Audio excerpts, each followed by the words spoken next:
Do you feel like you don't speak enough Swahili? That you need to know more words? Then stick around. With these lessons, you'll pick up some of the most common words in just a few minutes. Now, this video is a small portion of our learning program. To get the full lessons, translations, and Fluency Fast study tools, click the link in the description and sign up for your free lifetime account.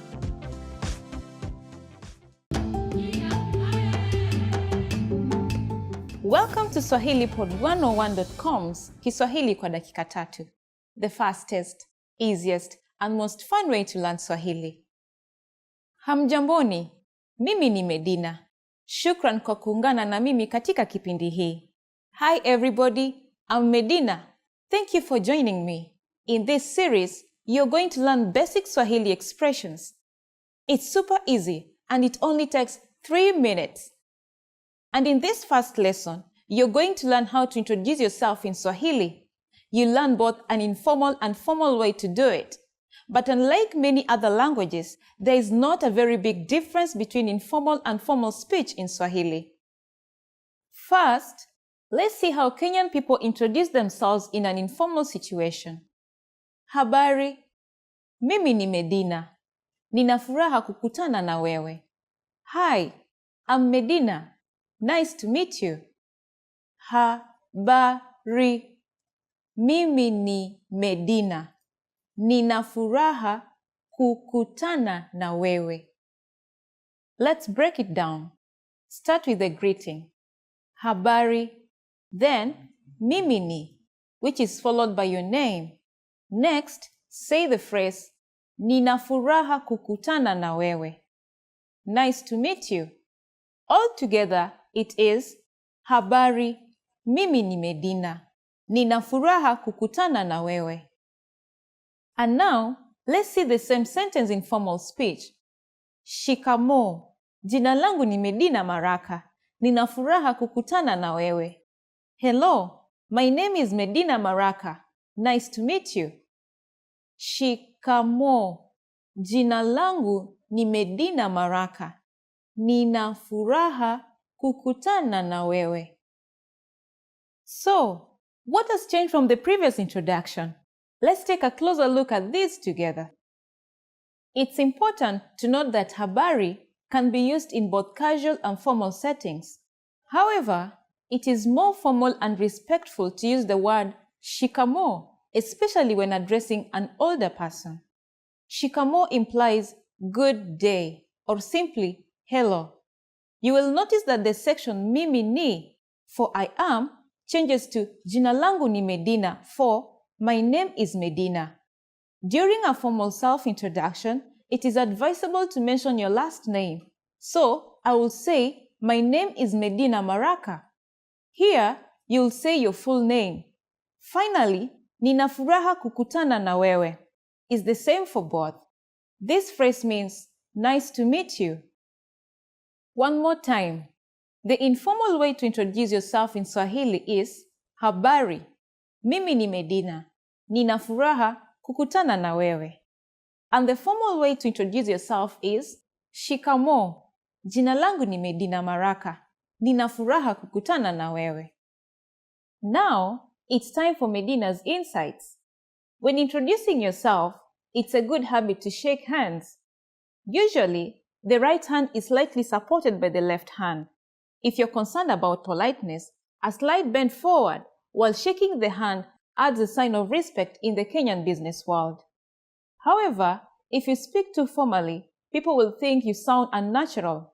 In Kenya, simplicity is best. In the last lesson, we learned how to introduce ourselves in Swahili. In this lesson, we are going to learn how to use good manners when we thank people.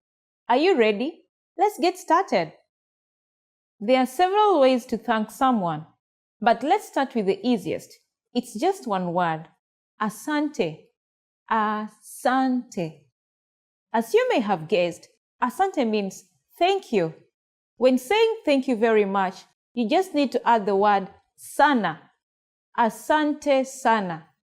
Asante sana. Sana means a lot. So, asante sana is just like saying thank you very much. In the last lesson, we talked about the informal and formal ways of speaking Swahili, but asante will work in both situations, so there's no need to worry. So how do you reply to thank you in Swahili? It's easy. There are two ways of doing it. The main way is to say, karibu. This means you're welcome. Karibu. Literally, this phrase means welcome. The other way to say you're welcome is the expression kamwe. Kamwe. Literally, this phrase means not at all or never mind. You use this when you think that there's no need to be thanked. So it's like saying, don't mention it. So when someone says asante to you, you can simply reply with karibu or kamwe. Now, it's time for Medina's insights. If you're not sure about whether to use asante or asante sana, keeping it simple is always your safest bet. You don't have to worry about formal or informal situations. Asante can be used with just about anyone, anywhere, and at any time. In the last lesson, we learned how to thank people by saying asante. In this lesson, we learned some of the most common greetings used in Kenya. Uko tayari? Are you ready? Tuanze! So let's get started. The most commonly used informal greeting is habari. Habari. Habari means hi or hello. We use it when we meet people. We can use this greeting with friends or relatives, but also with people we don't know. We used this phrase in lesson 1. Do you remember? And do you remember what the formal way of greeting people is? Shikamo. Shikamo.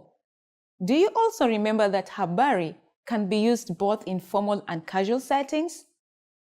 During the evening, we say, habari ya jioni. Habari ya jioni. Jioni is Swahili for evening.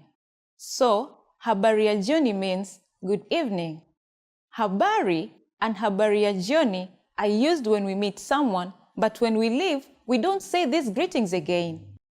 Instead, when living in both formal and informal situations, Kenyan people say kwaheri. Kwaheri. Kwaheri means goodbye. Finally, in Swahili, we have an expression meaning see you soon that can be considered both formal and informal. Tuonane tena. Tuonane tena. Now you can greet people in many different ways in Swahili. Let's review them all again. When greeting someone in an informal way, remember to say habari. When greeting someone in a formal situation, you say shikamo. When living in either a formal or informal situation, say tuonane tena. It's easy, isn't it? Now, it's time for Medina's insights. In formal situations, Kenyans commonly greet each other by shaking hands. But if we meet someone we are very friendly with, we hug each other. Don't be afraid to do it with your Kenyan friends. It's normal. In the last lesson, we learned the most common forms of greetings in Swahili. Do you remember habari as an informal way of greeting someone, and shikamo, the formal version? In this lesson, you're going to learn a very useful phrase. Do you speak English? If you find yourself in a situation where you need assistance in English, this phrase can be a lifesaver. And because you're asking it in Swahili, you can be sure that everyone will understand what you're saying, even if their answer is no. Here's the informal way to say it. Unaongea Kiingereza? Unaongea Kiingereza? In Swahili, we sometimes use a one-word phrase that combines the subject and its verb. Unaongea is a good example. Breaking this phrase down further, we have u, which is a pronoun for the subject. Na shows the subject's potential of doing an action. It makes the statement affirmative. Ongea is the verb for speak. Together, we have unaongea, which literally means you speak. Saying it with a higher intonation makes it a question. So, unaongea means, do you speak? Adding Kiingereza, the word for English, will make it unaongea Kiingereza. This means, do you speak English? Altogether we have unaongea Kiingereza. Unaongea Kiingereza? To learn how to properly construct one-word sentences, check out our Obsolete Beginner series at swahilipod101.com. There, you'll find several detailed grammar lessons. We are now going to make this sentence formal. It isn't hard. First, add the word J at the beginning of the sentence. J is a word that prompts a question. The sentence unaongea will change to J, unaweza ongea. Note the extra word weza, which means able. J, unaweza ongea therefore means, are you able to? Let's look at the full sentence. Je, unaweza ongea Kiingereza? Do you speak English? Je, unaweza ongea Kiingereza? Adding samahani, which means excuse me, makes the sentence even more polite. Samahani, unaweza ongea Kiingereza? The responses you'll receive could be one of these three. Ndio, yes. Ndio. Kidogo, a little. Kidogo. La, siongei Kiingereza. No, I don't speak English. La, siongei Kiingereza. Since la siongei Kiingereza is a negative statement, we need to say la first, followed by si before the verb, and an e at the end of the verb.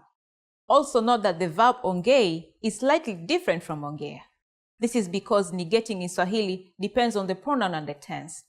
In this example, the first person prefix si is used before the verb, and the suffix e is used at the end of the verb.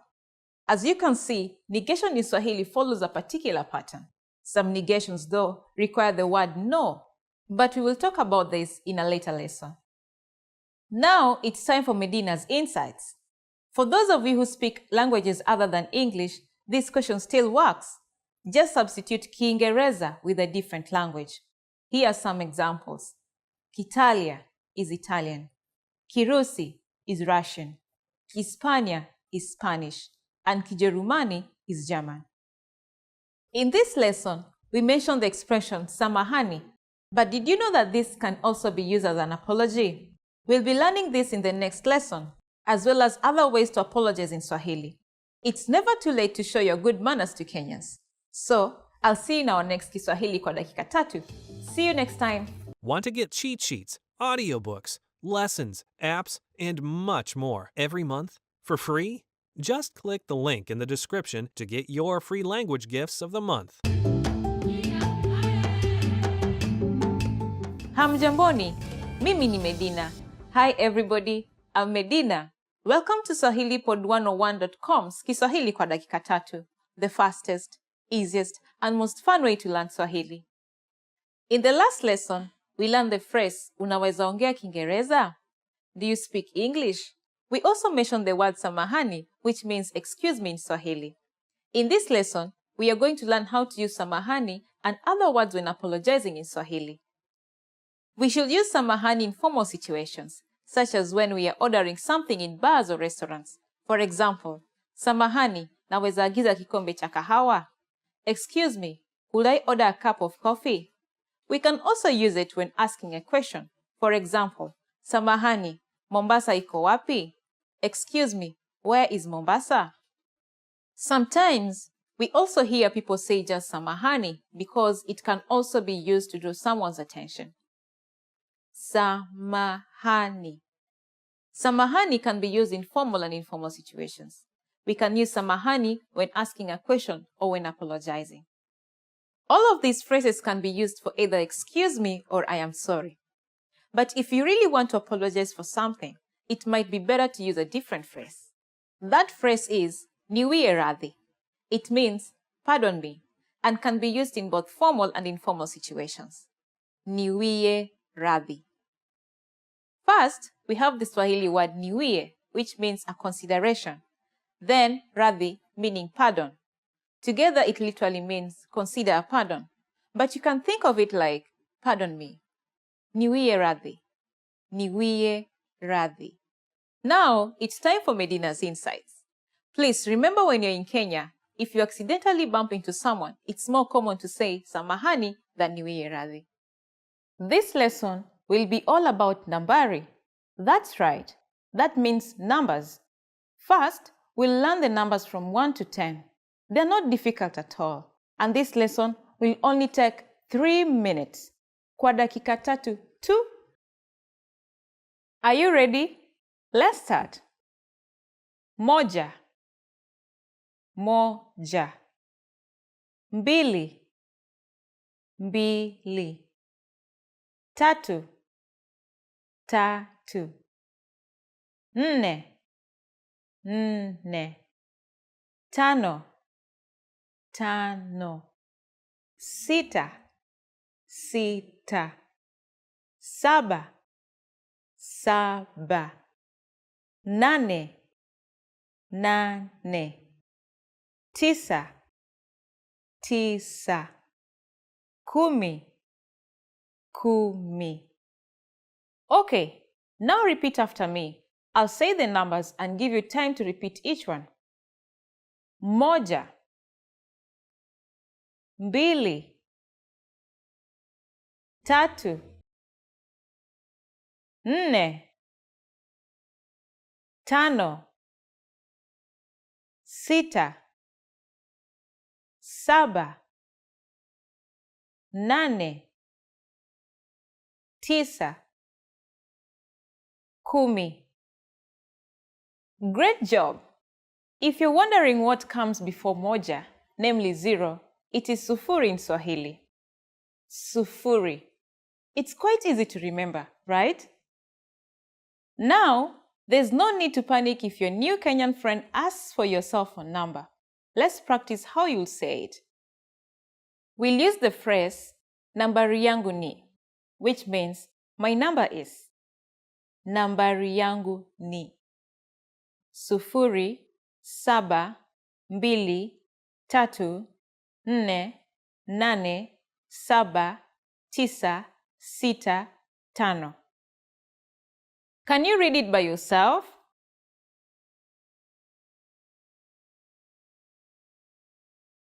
Sufuri, saba, mbili, tatu, nne, nane, saba, tisa, sita, tano. Perfect! Now, it's time for Medina's insights. Kenyans consistently pronounce these numbers as they appear, so it's easy to master them. These numbers are used to name other bigger numbers, so this saves you the energy of having to start over again. Keep at it, because the advantages of mastering these first 10 numbers will become clear as we continue our lessons. In the last lesson, we learned the numbers 1 to 10. Do you still remember? Let's go through them once more. Moja, mbili, tatu, nne, tano, sita, saba, nane, tisa, kumi. And now, let's continue from 11. Kumi na moja. Kumi na moja. Kumi na mbili. Kumi na mbili. Kumi na tatu. Kumi na tatu. Kumi na nne. Kumi na nne. Kumi na tano. Kumi na tano. Kumi na sita. Kumi na sita. Kumi na saba. Kumi na saba. Kumi na nane. Kumi na nane. Kumi na tisa. Kumi na tisa. Okay, now repeat after me. I'll say the numbers and give you time to repeat each one. Kumi na moja. Kumi na mbili. Kumi na tatu. Kumi na nne. Kumi na tano. Kumi na sita. Kumi na saba. Kumi na nane. Kumi na tisa. These numbers might seem long and a little difficult, but the idea is actually very simple. Just take kumi and add any one of the numbers between 0 and 10 that you learned in the previous lesson. Let's take a look at 11. Kumi na moja. Kumi is 10. Join it with moja, 1, using na. Together we have kumi na moja. Kumi na moja. You can do the same with other numbers. Now, do you realize the advantage of mastering the first numbers you learned in the previous lesson? Moving on. 20 and other multiples of 10 take different names. Let's go through them. Ishirini, ishirini. Thelathini, thelathini. Arobaini, arobaini. Hamsini, hamsini. Sitini, sitini. Sabini, sabini. Themanini, themanini. Tisini, tisini. And lastly, mia moja, mia moja. All these numbers take a ni at the end, except for mia, meaning 100. This is an easy way to remember these numbers. The last thing to learn in this lesson is how to form compound numbers above 20. This is also super easy. Take the tens and simply add the numbers you learned in the first lesson. Let's try it out. How would you say 38 in Swahili? Let's take it step by step.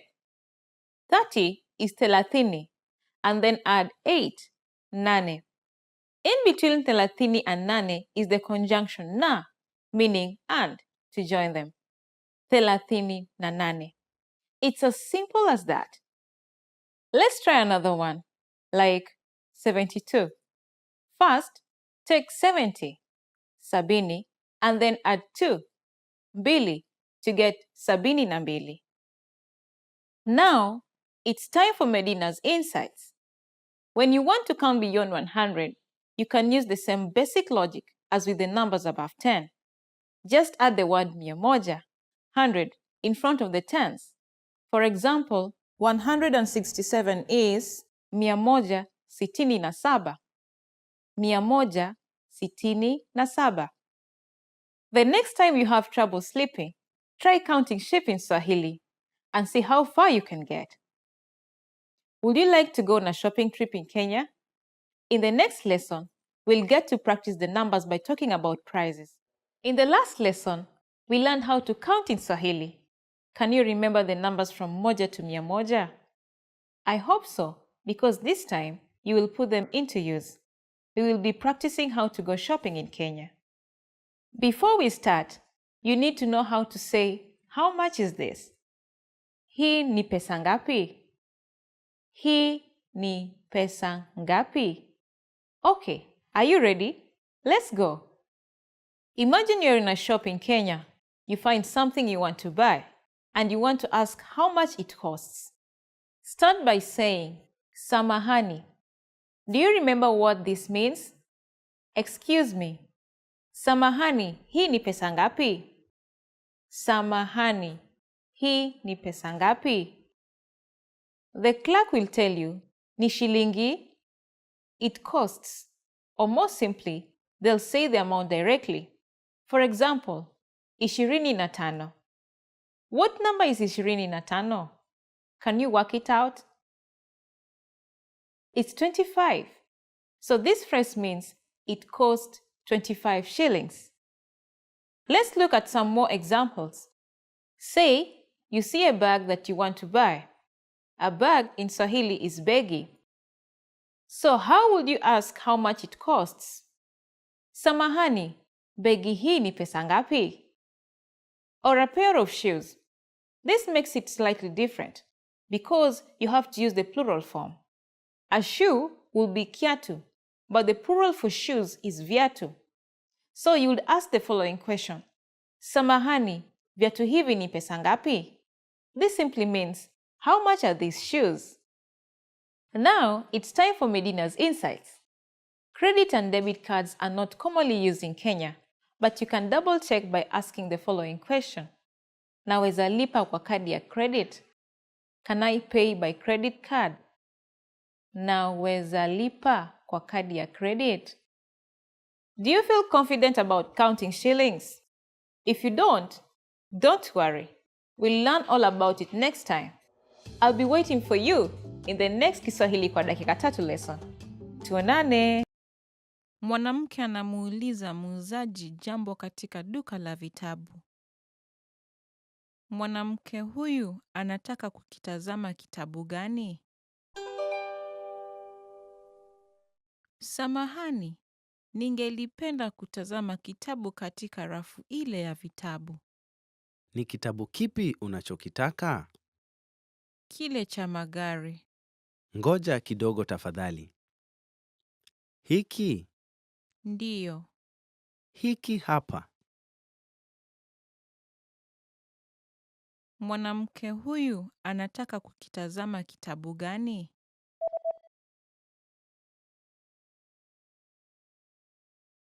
Mwanamke anamuuliza muuzaji jambo katika duka la vitabu. Mwanamke huyu anataka kukitazama kitabu gani? Samahani, ningelipenda kutazama kitabu katika rafu ile ya vitabu. Ni kitabu kipi unachokitaka? Kile cha magari. Ngoja kidogo tafadhali. Hiki? Ndiyo. Hiki hapa. Mwanamume na mwanamke wanatazama orodha ya chakula hotelini. Mwanamume ataagiza nini? Utaagiza nini? Pizza linaonekana tamu, nadhani nitaliagiza. Nilikula pizza jana kwa hivyo. Sawa. Hamburger je? Chaguo bora. Nitakiagiza. Mwanamume ataagiza nini?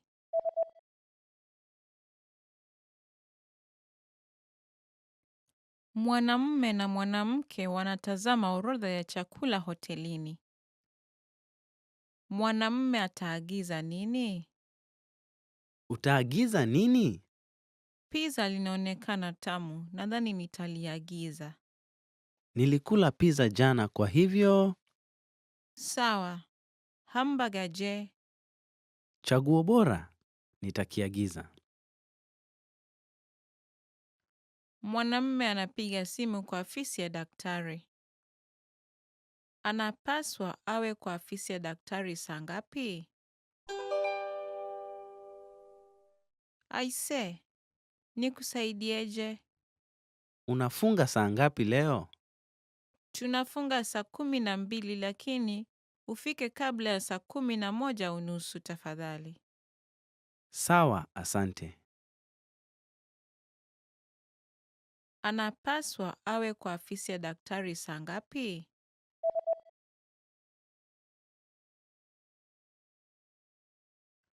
Mwanamume anapiga simu kwa afisi ya daktari. Anapaswa awe kwa afisi ya daktari saa ngapi? Aise, nikusaidieje? Unafunga saa ngapi leo? Tunafunga saa 12 lakini ufike kabla ya saa 11:30 tafadhali. Sawa, asante. Mvulana anasoma kutoka kwa shajara lake. Nini cha kwanza alichokifanya mvulana huyu leo? Hali ya anga ilikuwa mzuri sana leo. Nilienda kuogelea alasiri hii katika bwawa la kuogelea. Pia nilienda kwenye sinema jioni. Na nilisoma asubuhi mzima. Leo haikuwa siku mbaya. Nini cha kwanza alichokifanya mvulana huyu leo?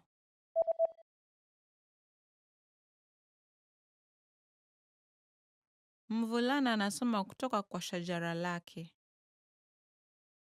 Nini cha kwanza alichokifanya mvulana huyu leo? Hali ya anga ilikuwa mzuri sana leo. Nilienda kuogelea alasiri hii katika bwawa la kuogelea. Pia nilienda kwenye sinema jioni. Na nilisoma asubuhi mzima. Leo haikuwa siku mbaya. Mwanamke na mwanamume wanatazama picha. Ni picha gani wanalotazama? Hili ni picha ya timu ya kandanda alimu mwanao, sivyo? Mwanao ni yupi? Huyu. Ala, ni huyu mrefu. Ndiyo, hata ni mrefu kunishinda. Ni picha gani wanalotazama?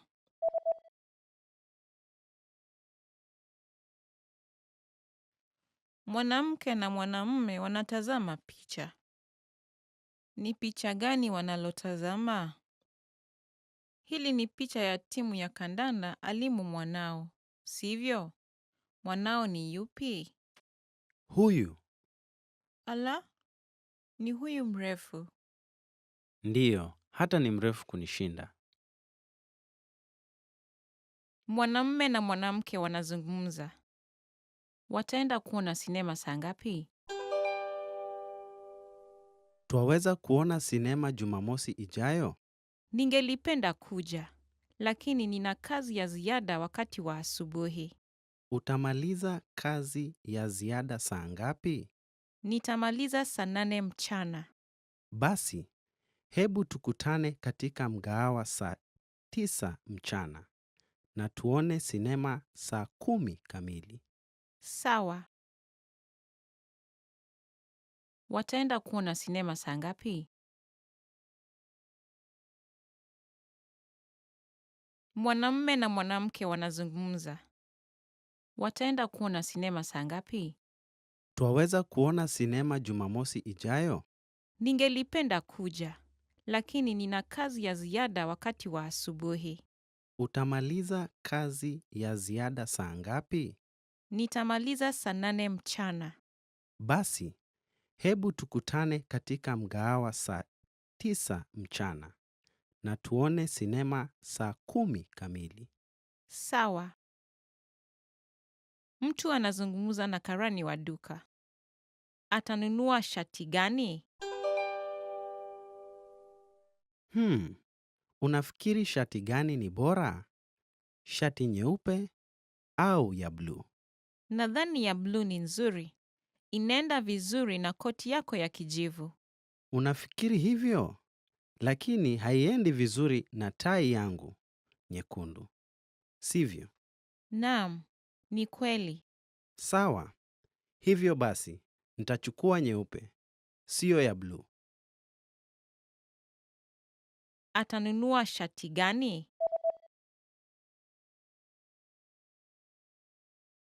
Mtu anazungumza na karani wa duka. Atanunua shati gani? Unafikiri shati gani ni bora? Shati nyeupe au ya bluu? Nadhani ya bluu ni nzuri. Inaenda vizuri na koti yako ya kijivu. Unafikiri hivyo? Lakini haiendi vizuri na tai yangu nyekundu. Sivyo? Naam, ni kweli. Sawa. Hivyo basi, nitachukua nyeupe, siyo ya bluu. Mtu yuko katika duka la hamburger. Ataagiza seti gani? Samahani, naweza kupewa seti spesheli ya baga. Ndiyo. Tafadhali chagua kati ya chenga-chenga au salada. Salada tafadhali. Sawa. Tafadhali chagua kinywaji. Coca-Cola tafadhali. Ataagiza seti gani?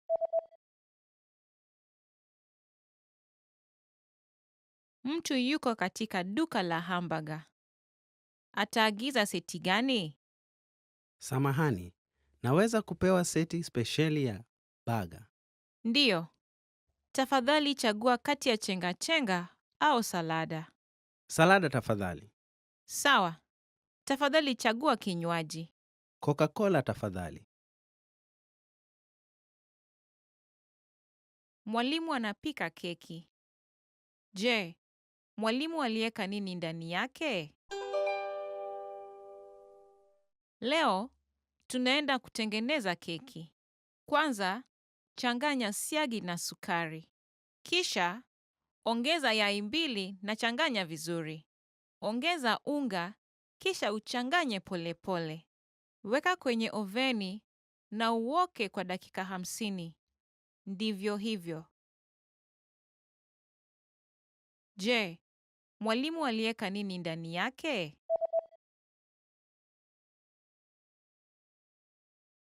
Mwalimu anapika keki. Je, mwalimu aliweka nini ndani yake? Leo tunaenda kutengeneza keki. Kwanza, changanya siagi na sukari. Kisha, ongeza yai 2 na changanya vizuri. Ongeza unga, kisha uchanganye polepole. Weka kwenye oveni na uoke kwa dakika 50. Ndivyo hivyo.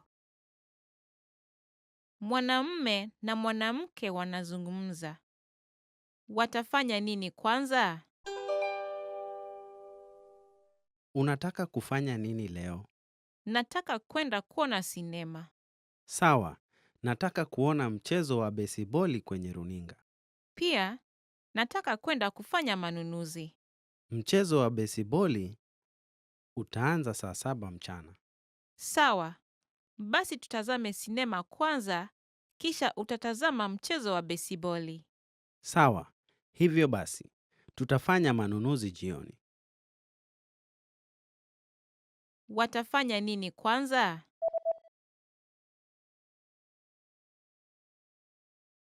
Mwanamume na mwanamke wanazungumza. Watafanya nini kwanza? Unataka kufanya nini leo? Nataka kwenda kuona sinema. Sawa, nataka kuona mchezo wa besiboli kwenye runinga. Pia, nataka kwenda kufanya manunuzi. Mchezo wa besiboli utaanza saa 7 mchana. Sawa, basi tutazame sinema kwanza, kisha utatazama mchezo wa besiboli. Sawa, hivyo basi, tutafanya manunuzi jioni. Mwalimu na mwanafunzi wanaongea. Ni lini mwanafunzi ataenda kwa ofisi ya mwalimu? Sikuelewa kamwe kila kitu katika darasa ya leo. Hakika, je, una maswali yeyote? Ndiyo, nina mengi kabisa. Je, una muda sasa? Nina shughuli kidogo sasa. Tafadhali, njoo kwa ofisi yangu mchana. Nitakuwepo kuanzia saa 7 hadi saa 10. Sawa, nitakuwa pale saa 4 mchana. Ni lini mwanafunzi ataenda kwa ofisi ya mwalimu?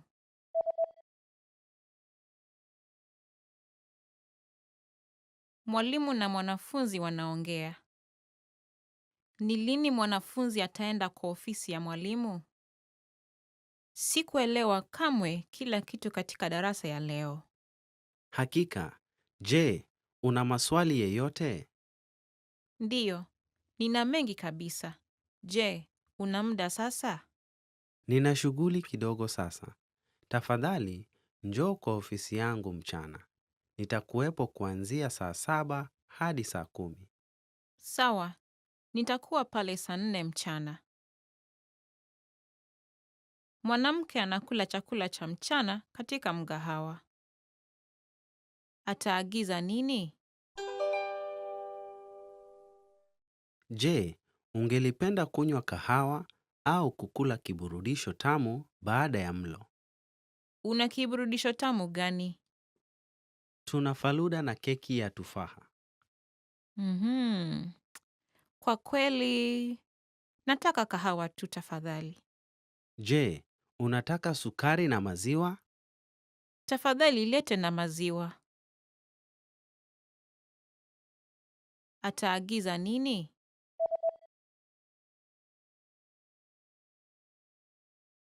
Mwanamke anakula chakula cha mchana katika mgahawa. Ataagiza nini?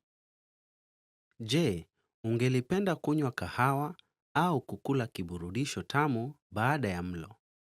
Una kiburudisho tamu gani? Tuna faluda na keki ya tufaha. Kwa kweli, Nataka kahawa tu tafadhali. Je, unataka sukari na maziwa? Tafadhali lete na maziwa.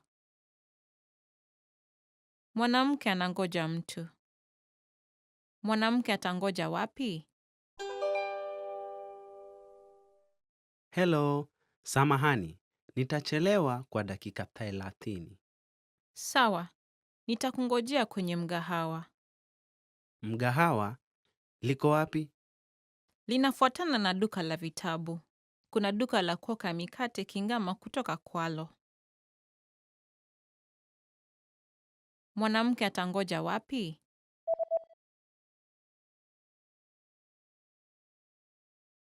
Mwanamke anangoja mtu. Mwanamke atangoja wapi? Hello, samahani. Nitachelewa kwa dakika 30. Sawa, nitakungojea kwenye mgahawa. Mgahawa liko wapi? Linafuatana na duka la vitabu. Kuna duka la kuoka mikate Kingama kutoka Kwalo. Mwanamume na mwanamke wanazungumza. Mwanamke atafanya nini wakati wa likizo ya kiangazi? Je, tayari ushapangia likizo yako ya kiangazi? Bado, nadhani ningependa kwenda baharini au milimani. Naenda baharini na marafiki zangu. Tunaenda kurambaza. Hiyo ni nzuri. Mbona usije na sisi? Itakuwa ya kufurahia.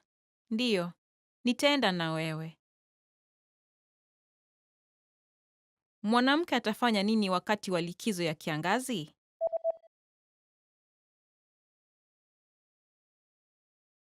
Mwanamume na mwanamke wanazungumza. Mwanamke atafanya nini wakati wa likizo ya kiangazi? Je, tayari ushapangia likizo yako ya kiangazi? Bado, nadhani ningependa kwenda baharini au milimani. Naenda baharini na marafiki zangu. Tunaenda kurambaza. Hiyo ni nzuri. Mbona usije na sisi?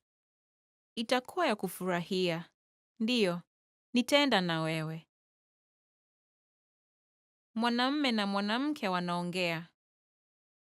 Je, mwanamke alikula nini asubuhi ya leo?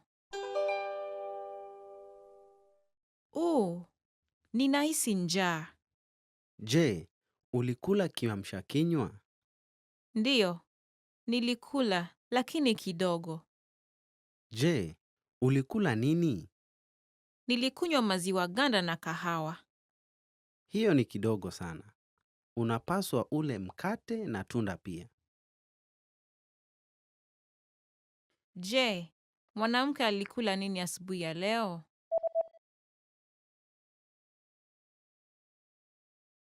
Mwanamume na mwanamke wanaongea. Je, mwanamke alikula nini asubuhi ya leo? Ninahisi njaa.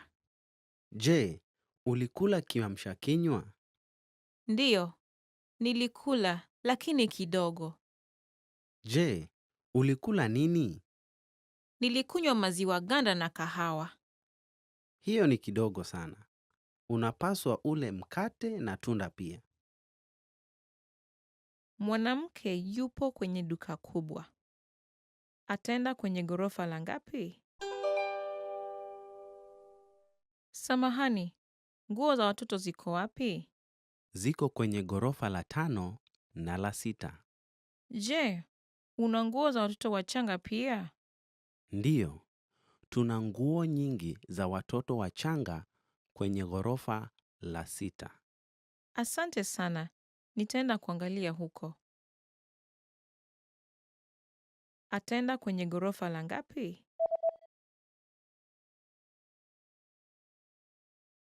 Mwanamke yupo kwenye duka kubwa. Ataenda kwenye ghorofa la ngapi? Samahani, nguo za watoto ziko wapi? Ziko kwenye ghorofa la 5 na la 6. Je, una nguo za watoto wachanga pia? Ndiyo, tuna nguo nyingi za watoto wachanga kwenye ghorofa la 6. Asante sana. Nitaenda kuangalia huko. Mwanamume na mwanamke wanaongea. Mwanamume ana miaka mingapi sasa?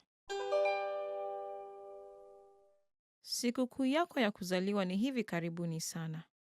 Ndiyo, ni siku baada ya kesho. Unaenda kuwa na miaka ngapi? Nageuka miaka 60. Hongera. Wacha tusherehekee. Asante sana. Nashukuru sana. Mwanamume ana miaka mingapi sasa?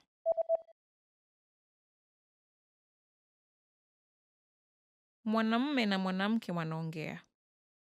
Mwanamume ana miaka mingapi sasa? Sikukuu yako ya kuzaliwa ni hivi karibuni sana. Ndiyo, ni siku baada ya kesho. Unaenda kuwa na miaka ngapi? Nageuka miaka 60. Hongera. Wacha tusherehekee. Asante sana. Nashukuru sana. Mwanamke anaangalia nguo kwenye duka la nguo. Ataenda kununua nini? Sketi ya bluu na nyeupe. Nazipenda zote. Ndiyo, sketi nyeupe inauzwa vizuri. Ya bluu ni ghali kidogo. Naam, lakini inakufaa. Siwezi kumudu zote mbili. Nitanunua ile nyeupe.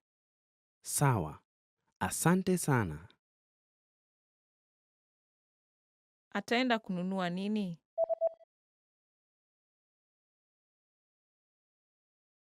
Mwanamke anaangalia nguo kwenye duka la nguo. Ataenda kununua nini? Sketi ya bluu na nyeupe. Nazipenda zote. Ndiyo, sketi nyeupe inauzwa vizuri. Ya bluu ni ghali kidogo. Naam, lakini inakufaa. Siwezi kumudu zote mbili. Nitanunua ile nyeupe. Sawa. Asante sana. Mwanamume na mwanamke wanaongea. Ni watu wangapi kwa jumla wanakuja kwa karamu? Karamu itafanyika kesho. Nani anakuja kwa karamu? Sisi wawili, marafiki zangu wawili na mwalimu. Kwa jumla tutakuwa 5. Oh, mwalimu anakuja na mke wake. Sawa. Ni watu wangapi kwa jumla wanakuja kwa karamu?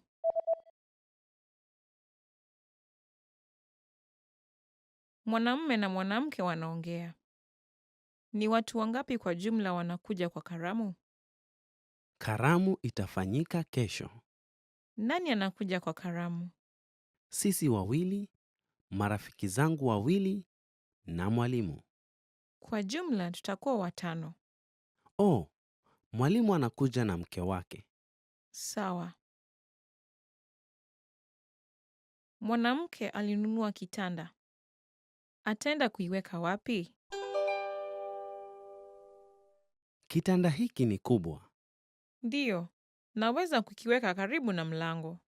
Wacha tukiweke huko mwisho wa chumba.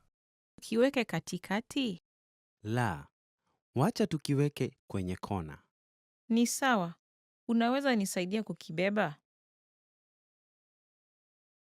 Ataenda kuiweka wapi?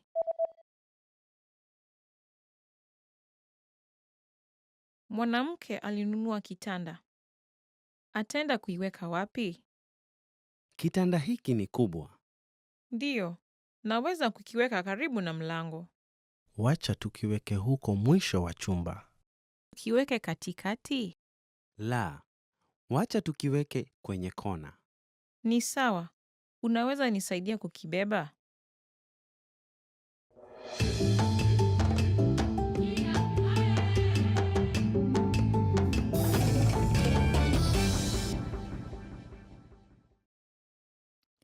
Mwanamume anatafuta zawadi ya siku ya kuzaliwa ya bibie katika duka la shaufu. Atanunua dani gani? Naweza kukusaidia. Natafuta zawadi ya siku ya kuzaliwa ya bibi yangu. Unasifia gani? Naam, Unaonaje dani hili hapa? Linafanana ndefu kidogo. Na hivi hapa, kuna moja na shamili la ua, na moja lina roho. Natafuta kitu kilichosifika. Dani hili la lulu ni bei ngapi? Ni shilingi 1,300. Hilo ni bei ghali sana. Nitachukua cha kwanza. Sawa, hapa upo. Atanunua dani gani?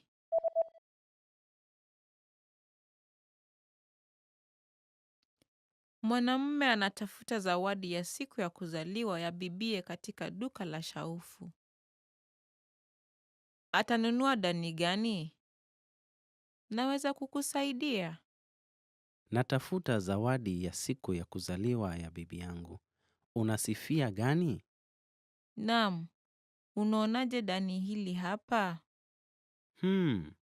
Linafanana ndefu kidogo. Na hivi hapa, kuna moja na shamili la ua, na moja lina roho. Natafuta kitu kilichosifika. Dani hili la lulu ni bei ngapi? Ni shilingi 1,300. Hilo ni bei ghali sana. Nitachukua cha kwanza. Sawa, hapa upo. Mwanamume na mwanamke wanaongea kuhusu printer katika afisi. Printer mzee uko wapi? Tuweke wapi printer mpya? Nadhani tupaweke palipo printer mzee. Lakini ule mzee bado unafanya kazi. Tutaendelea kuutumia. Sawa, hivyo basi hatuwezi kuweka ule mpya hapo. Ni mbaya sana. Ingekuwa vyema kuwa na printer mpya katika rafu ya vitabu iliyo karibu na mlango. Lakini kuna nafasi ya printer moja pekee. Sawa, nadhani tuweke katika sehemu ile nyingine ya nyumba. Sawa, unaonaje ikiwa karibu na dirisha? Ni suluhisho nzuri pia. Printer mzee uko wapi?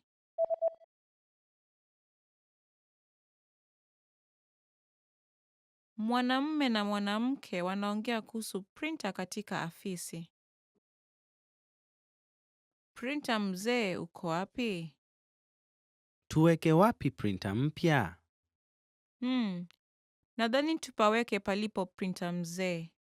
Lakini ule mzee bado unafanya kazi. Tutaendelea kuutumia. Sawa, hivyo basi hatuwezi kuweka ule mpya hapo. Ni mbaya sana. Ingekuwa vyema kuwa na printer mpya katika rafu ya vitabu iliyo karibu na mlango. Lakini kuna nafasi ya printer moja pekee. Sawa, nadhani tuweke katika sehemu ile nyingine ya nyumba. Sawa, unaonaje ikiwa karibu na dirisha? Ni suluhisho nzuri pia. Mwanamume anaongea na bibi yake katika simu. Anaenda kununua nini? Eti naelekea nyumbani sasa. Sawa, unaweza kununua kitu kwa njia yako nyumbani? Ndivyo, ungelipenda ninunue nini? Tunahitaji maziwa na mkate ya kiamsha kinywa ya kesho. Maziwa na mkate, nimezipata. Paketi ngapi za maziwa? Moja itatosha. Sawa. Jambo lingine lolote? Sekunde, wacha niangalie kama tuna siagi. Ndiyo, tunao. Ndivyo, tuna pombe yoyote iliyobaki? Ndiyo, tuna chupa kidogo hapa. Vyema, hatuhitaji kununua yeyote sasa hivi. Sawa sawa, nadhania tuko sawa. Asante. Anaenda kununua nini?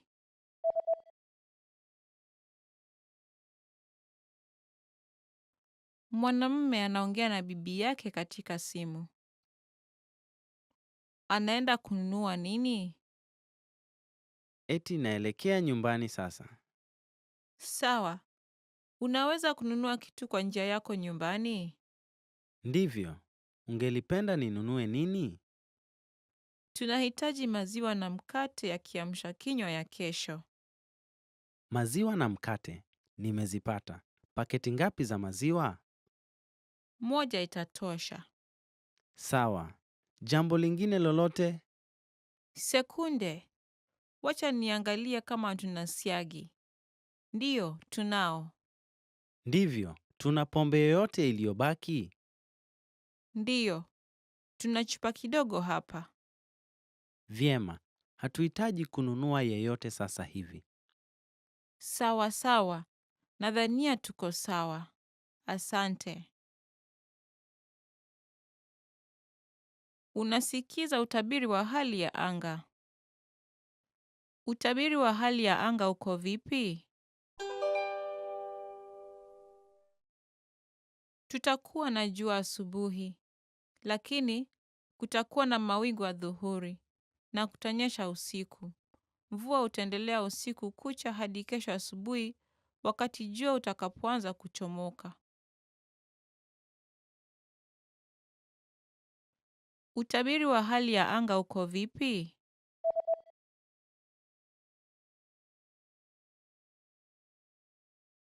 Unasikiza utabiri wa hali ya anga. Utabiri wa hali ya anga uko vipi?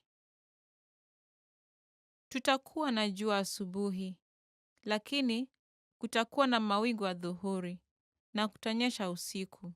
Mvua utaendelea usiku kucha hadi kesho asubuhi wakati jua utakapoanza kuchomoka.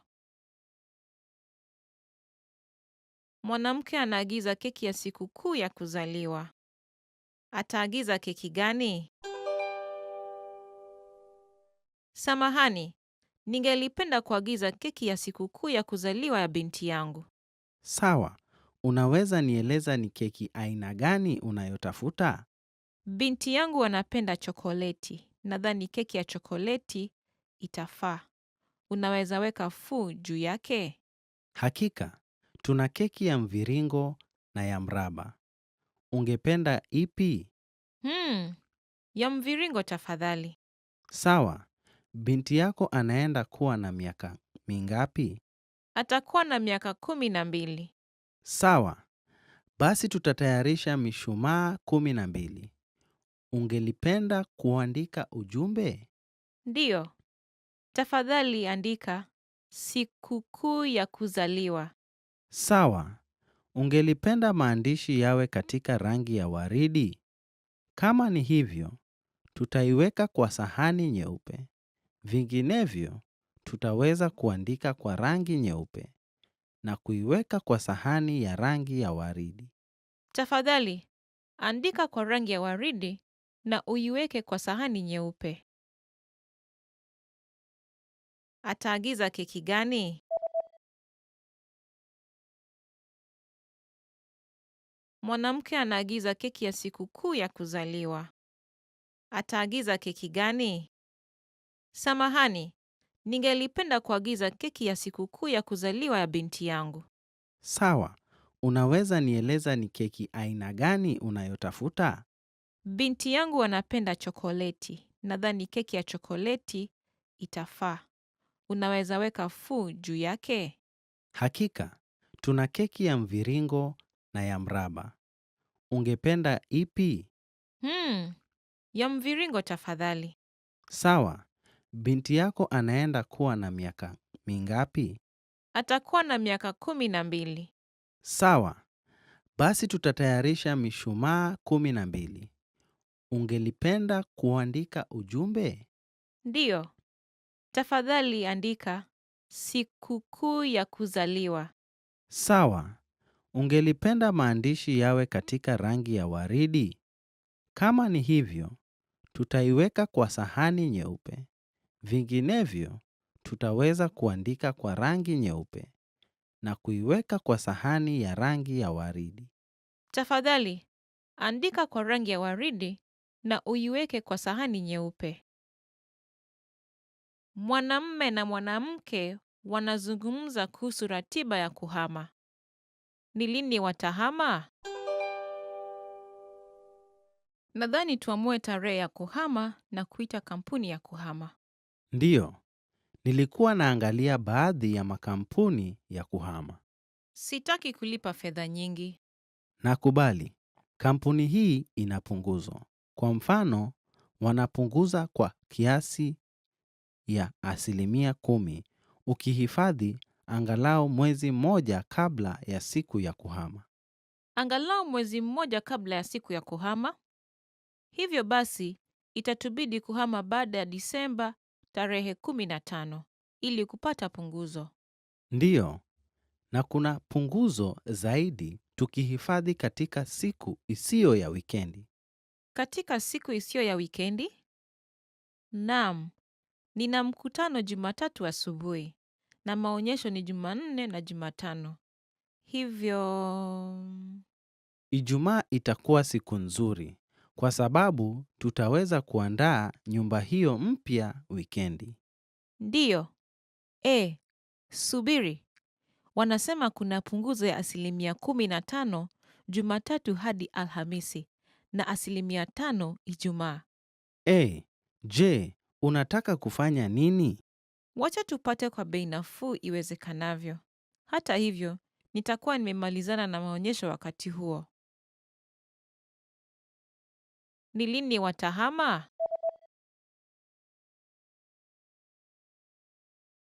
Mwanamume na mwanamke wanazungumza kuhusu ratiba ya kuhama. Ni lini watahama? Nadhani tuamue tarehe ya kuhama na kuita kampuni ya kuhama. Ndiyo, nilikuwa naangalia baadhi ya makampuni ya kuhama. Sitaki kulipa fedha nyingi. Nakubali, kampuni hii ina punguzo. Kwa mfano, wanapunguza kwa kiasi ya 10% ukihifadhi angalau mwezi mmoja kabla ya siku ya kuhama. Angalau mwezi mmoja kabla ya siku ya kuhama. Hivyo basi, itatubidi kuhama baada ya Disemba tarehe 15 ili kupata punguzo. Ndiyo, na kuna punguzo zaidi tukihifadhi katika siku isiyo ya wikendi. Katika siku isiyo ya wikendi? Naam, nina mkutano Jumatatu asubuhi na maonyesho ni Jumanne na Jumatano. Hivyo Ijumaa itakuwa siku nzuri kwa sababu tutaweza kuandaa nyumba hiyo mpya wikendi. ndiyo. Subiri. Wanasema kuna punguzo ya 15% Jumatatu hadi Alhamisi na 5% Ijumaa. Je, unataka kufanya nini? Wacha tupate kwa bei nafuu iwezekanavyo. Hata hivyo, nitakuwa nimemalizana na maonyesho wakati huo. Did you get it right? I hope you learned something from this quiz. Let us know if you have any questions. See you next time. Mwanaume ananunua wakati wa kunadi wa kupatana bei. Ni nini na kwa bei gani ataenda kununua? Samahani, je, shati hili linapatikana tu katika seti ya 3? Tunaweza kuuza tofauti, lakini itakuwa bei ghali kwa kila shati. Sawa, naam. Sihitaji shati 3 zinazofanana. Nifanye nini? Ukinunua seti hizi 3 za tai pia, tutakupa punguzo katika shati ili ziwe 3 kwa bei ya moja. Naona, seti 3 ya tai na pia napata seti 3 ya shati kwa bei ya moja. Ndivyo. Sawa, nitapeana shati zile zingine 2 kwa mtu mwingine. Sawa bwana, ni njia gebali ya kuweka akiba. Ni nini na kwa bei gani ataenda kununua?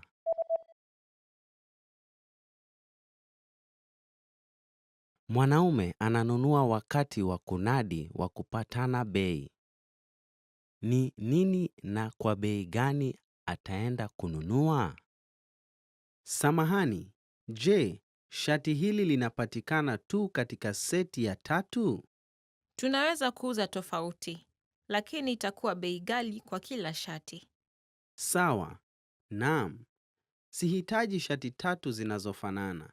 Nifanye nini? Ukinunua seti hizi 3 za tai pia, tutakupa punguzo katika shati ili ziwe 3 kwa bei ya moja. Naona. Seti 3 ya tai na pia napata seti 3 ya shati kwa bei ya moja. Ndivyo. Sawa. Nitapeana shati zile zingine 2 kwa mtu mwingine. Sawa bwana, ni njia gebali ya kuweka akiba. Mwanamke anapeana ripoti kuhusu uuzaji wa begi. Ni begi gani lililouzwa zaidi? Hili ndilo ripoti ya begi za wanawake wetu tulizozindua mwezi jana. Kwanza, kuhusu rangi, nyeusi ndilo lililokuwa nambari ya kwanza kwa ununuzi. Kisha inafuatwa na nyeupe na bluu ya wingu. Manjano haikuuza vizuri sana. Manjano haikuuza vizuri. Naam. Na umbo je? Begi za saizi kubwa ziliuza kwa wingi kuliko za saizi ndogo. Begi unazoweza kuweka kitabu cha saizi ya A4 au jarida ndizo zilizosifika sana. Sawa. Kuhusu mikono, ngozi zilisifika sana kushinda mnyororo. Naona. Inaonekana kuwa begi zinazoweza kuafikiana na mtindo rasmi zinauza sana. Ndivyo. Kwa hivyo, nadhani tutumie rangi tulivu kama ya krimu au hanja kwa mkusanyiko wetu mpya. Sawa basi. Wacha tutumie rangi ya krimu kwa rangi mpya inayofuata. Unaweza kukomesha toleo ya begi za manjano? Sawa. Ni begi gani lililouzwa zaidi?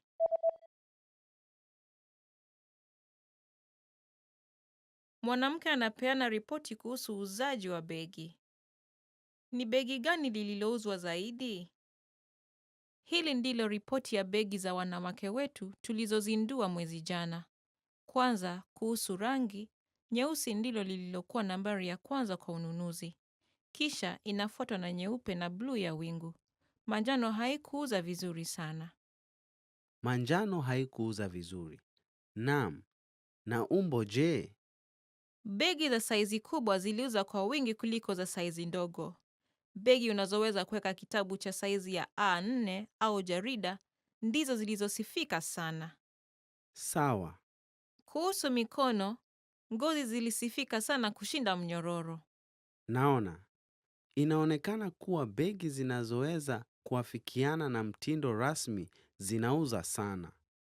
Ndivyo. Kwa hivyo, nadhani tutumie rangi tulivu kama ya krimu au hanja kwa mkusanyiko wetu mpya. Sawa basi. Wacha tutumie rangi ya krimu kwa rangi mpya inayofuata. Unaweza kukomesha toleo ya begi za manjano? Sawa. Mwanamume anapiga simu kwa hospitali. Uchunguzi wa afya uko lini katika hospitali? Samahani, naweza weka hifadhi ya uchunguzi wa afya? Hakika.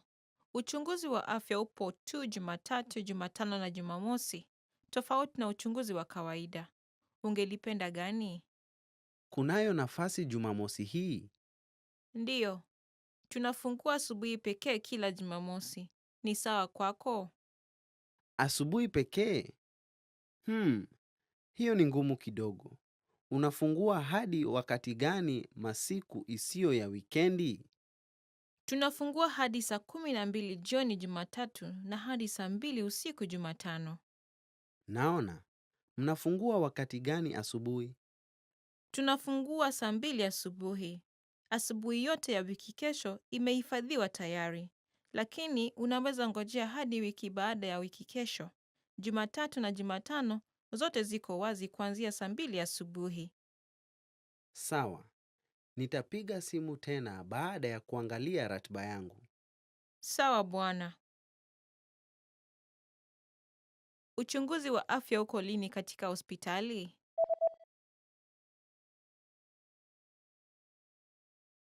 Mwanamume anapiga simu kwa hospitali. Uchunguzi wa afya uko lini katika hospitali? Samahani, naweza weka hifadhi ya uchunguzi wa afya? Hakika. Uchunguzi wa afya upo tu Jumatatu, Jumatano na Jumamosi, tofauti na uchunguzi wa kawaida. Ungelipenda gani? Kunayo nafasi Jumamosi hii? Ndiyo. Tunafungua asubuhi pekee kila Jumamosi. Ni sawa kwako? Asubuhi pekee? Hiyo ni ngumu kidogo. Unafungua hadi wakati gani masiku isiyo ya wikendi? Tunafungua hadi saa 12 jioni Jumatatu na hadi saa 2 usiku Jumatano. Naona. Mnafungua wakati gani asubuhi? Tunafungua saa 2 asubuhi. Asubuhi yote ya wiki kesho imehifadhiwa tayari, lakini unaweza ngojea hadi wiki baada ya wiki kesho. Jumatatu na Jumatano zote ziko wazi kuanzia saa 2 asubuhi. Sawa. Nitapiga simu tena baada ya kuangalia ratiba yangu. Sawa bwana. Mwanamume anachukua binti wa rafikie wa kike. Binti yake ni yupi? Samahani kukusumbua. Unaweza kwenda kumchukua binti yangu? Ndiyo. Ananijua? Ndiyo, amekuona kwa picha. Kwa hivyo, anapaswa kuwa na uwezo wa kukufahamu. Sawa. Anafananaje? Nywele yake ni nyeusi na msokoto. Yeye ni mwembamba na mrefu kuliko wastani. Sawa. Jambo lingine lolote? Alisema atavaa kofia niliyompa hapo mbeleni. Ni nyeupe na una utepe mweusi. Inaonekana rahisi kupata. Sawa. Nitaenda kumchukua kwa sasa. Asante. Binti yake ni yupi?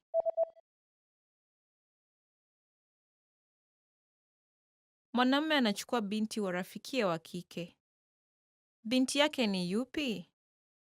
Samahani kukusumbua. Unaweza kwenda kumchukua binti yangu? Ndiyo. Ananijua? Ndiyo, amekuona kwa picha. Kwa hivyo, anapaswa kuwa na uwezo wa kukufahamu. Sawa. Anafananaje?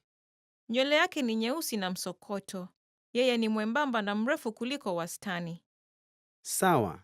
Jambo lingine lolote? Alisema atavaa kofia niliyompa hapo mbeleni. Ni nyeupe na una utepe mweusi. Inaonekana rahisi kupata. Sawa. Nitaenda kumchukua kwa sasa. Asante. Mwanamume anaongea na mwanamke kuhusu pochi yake. Anaenda wapi kutafuta pochi yake? Lo, siwezi kupata pochi yangu. Labda nimeiwacha mahali. Nini? Unakumbuka ni mara gani ya mwisho uliitumia? La, siwezi kukumbuka. Naam. Wacha basi tujaribu kufikiria kule ulikokuwa leo. Sawa. Kwanza nilienda kuona sinema na rafiki yangu. Baada ya hapo, tulienda kwa mgahawa. Lakini rafiki yangu alinilipia, kwa hivyo sikugusa pochi langu. Lakini, unakumbuka kuitumia ulipokuwa ukinunua tiketi ya sinema? Ndiyo, na tulienda kwa pumziko. Baada ya hapo, niligundua sikukuwa nayo. Ulitumia pesa kwenye pumziko? La, kwa vile ada ya wanachama unaelekezwa moja kwa moja kutoka kwa akiba ya benki kila mwezi. Lo, nimekumbuka. Nilinunua juisi katika mashini ya kuchuuza. Sawa basi. Wacha twende huko na tuitafute. Anaenda wapi kutafuta pochi yake?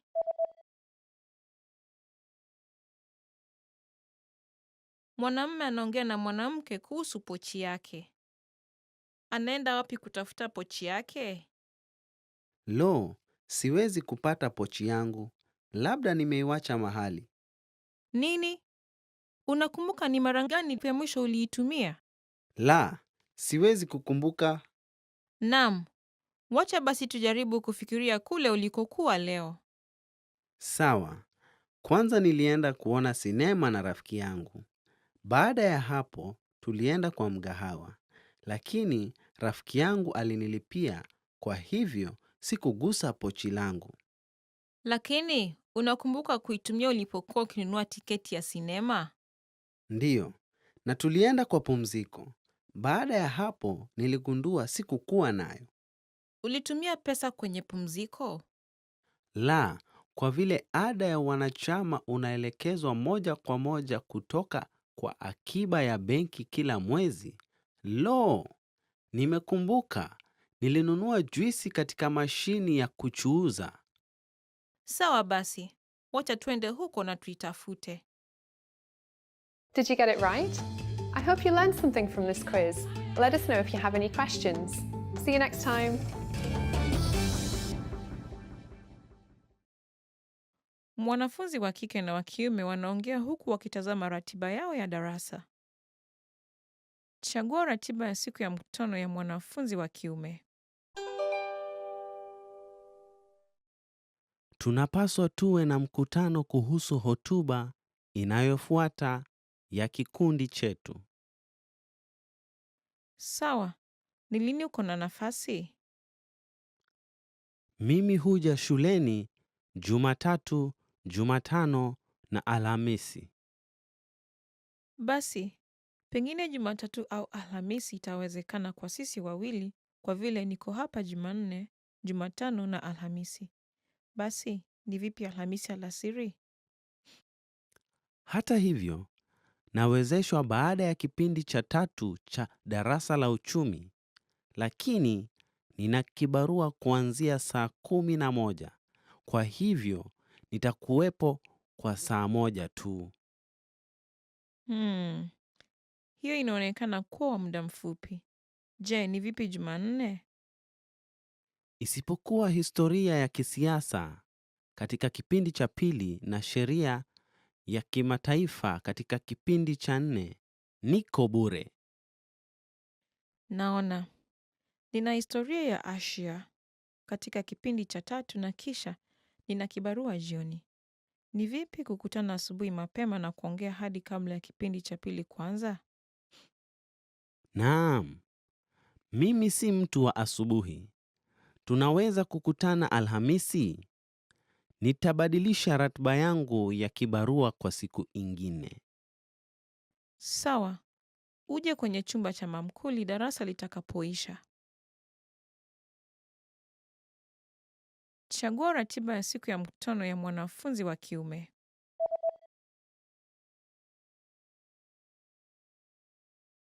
Mwanafunzi wa kike na wa kiume wanaongea huku wakitazama ratiba yao ya darasa.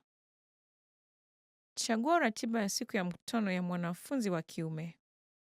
Tunapaswa tuwe na mkutano kuhusu hotuba inayofuata ya kikundi chetu.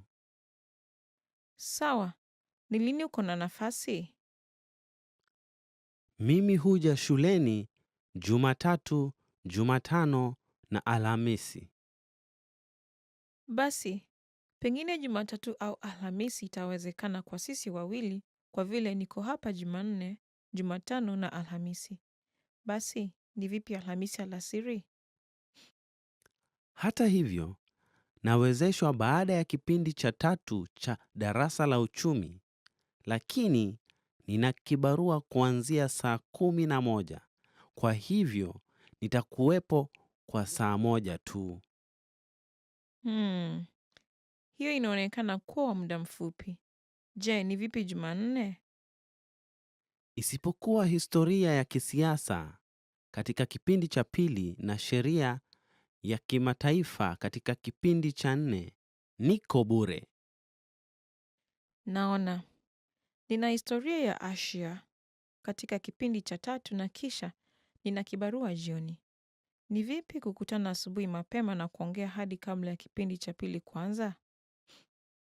Naam, mimi si mtu wa asubuhi. Tunaweza kukutana Alhamisi? Nitabadilisha ratiba yangu ya kibarua kwa siku ingine.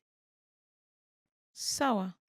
Uje kwenye chumba cha mamkuli darasa litakapoisha. Mwanamume na mwanamke wanaongea. Yupi ni ndugu mdogo wa mwanamke? Nilisikia una ndugu pacha. Sikujua. Ndiyo, lakini watu husema hatufanani. Ona, ndugu yangu yupo katika picha hii, lakini unaweza sema ni yupi? Naam, sioni yeyote anayekufanana. Labda huyu aliyevaa kofia. La, si huyo. Ana nywele nyeusi kama mimi. Naam, basi huyu mrefu. La, yeye si mrefu hivyo. Bado siwezi mpata. Hamfanani sana. Najua. Labda miwani inafanya iwe ngumu zaidi. Miwani? Basi huyu hapa. Wa pili kutoka kushoto. Umepata. Je, namfanana? Yupi ni ndugu mdogo wa mwanamke?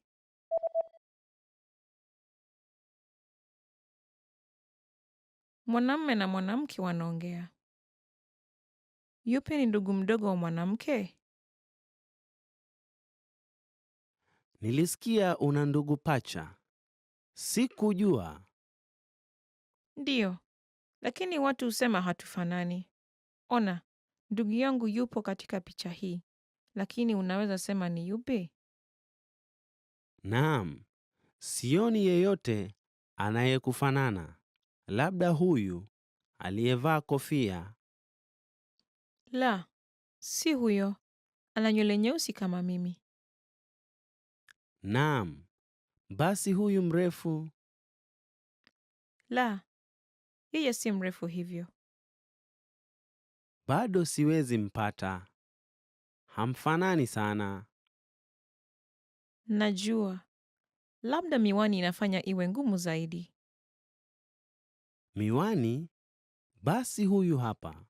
Wa pili kutoka kushoto. Umepata. Je, namfanana?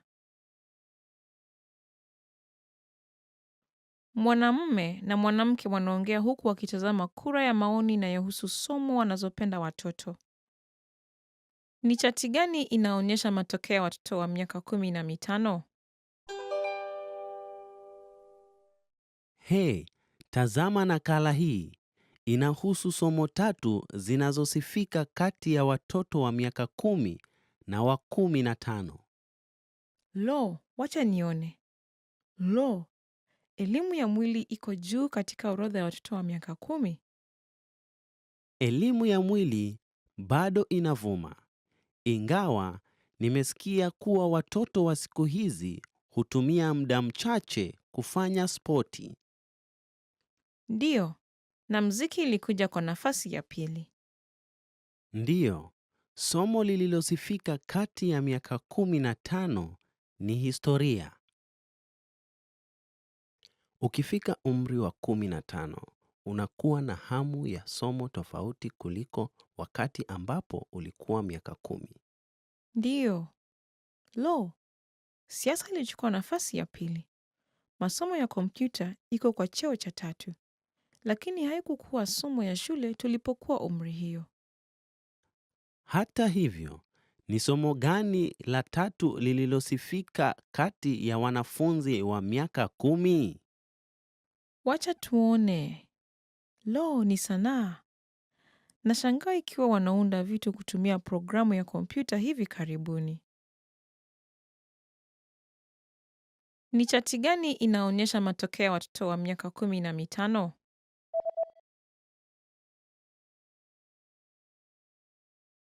Mwanamume na mwanamke wanaongea huku wakitazama kura ya maoni inayohusu somo wanazopenda watoto. Ni chati gani inaonyesha matokeo ya watoto wa miaka 15? Hey, tazama nakala hii. Inahusu somo 3 zinazosifika kati ya watoto wa miaka 10 na wa 15. Lo, wacha nione. Lo, elimu ya mwili iko juu katika orodha ya watoto wa miaka 10. Elimu ya mwili bado inavuma. Ingawa Nimesikia kuwa watoto wa siku hizi hutumia muda mchache kufanya spoti. Ndiyo, na mziki ilikuja kwa nafasi ya pili. Ndiyo, somo lililosifika kati ya miaka 15 ni historia. Ukifika umri wa 15, unakuwa na hamu ya somo tofauti kuliko wakati ambapo ulikuwa miaka 10. Ndiyo. Lo, siasa ilichukua nafasi ya pili. Masomo ya kompyuta iko kwa cheo cha 3, lakini haikukuwa somo ya shule tulipokuwa umri hiyo. Hata hivyo, ni somo gani la 3 lililosifika kati ya wanafunzi wa miaka 10? Wacha tuone. Lo, ni sanaa. Nashangaa ikiwa wanaunda vitu kutumia programu ya kompyuta hivi karibuni. Televisheni inatangaza utabiri wa hali ya anga. Utabiri wa hali ya anga ya wiki ijayo ni ipi? Hii hapa ni utabiri wa hali ya anga ya wiki ijayo. Katika sehemu ya nusu ya kwanza ya wiki, siku nyingi zitakuwa na jua, ingawa pengine kutakuwa na mawingu hapa na pale. Katika sehemu ya nusu ya pili ya wiki, yamkini mawingu inadhaniwa kutandaa na kutakuwa na sehemu zitakazopata mvua. Katikati ya wiki, wakati hali ya anga itakapoanza kuvugavuga, kutakuwa na sehemu ambapo italipuka. Kipimo cha juu cha joto itakuwa sawa na ile ya wastani wa mwaka na itapanda hadi kiwango cha karibu digrii 20 katika nusu ya kwanza ya wiki. Lakini baadaye katika wiki itakuwa chini ya wastani wa mwaka na itakuwa digrii 18 kutoka kwa 15. Kipimo cha chini cha joto itaendelea kuwa digrii 7 hadi 8 ambayo ni chini kidogo kushinda ile ya kawaida. Itakuwa Jumapili ya jua kesho na itakuwa hali timilifu ya anga kwa likizo. Utabiri wa hali ya anga ya wiki ijayo ni ipi?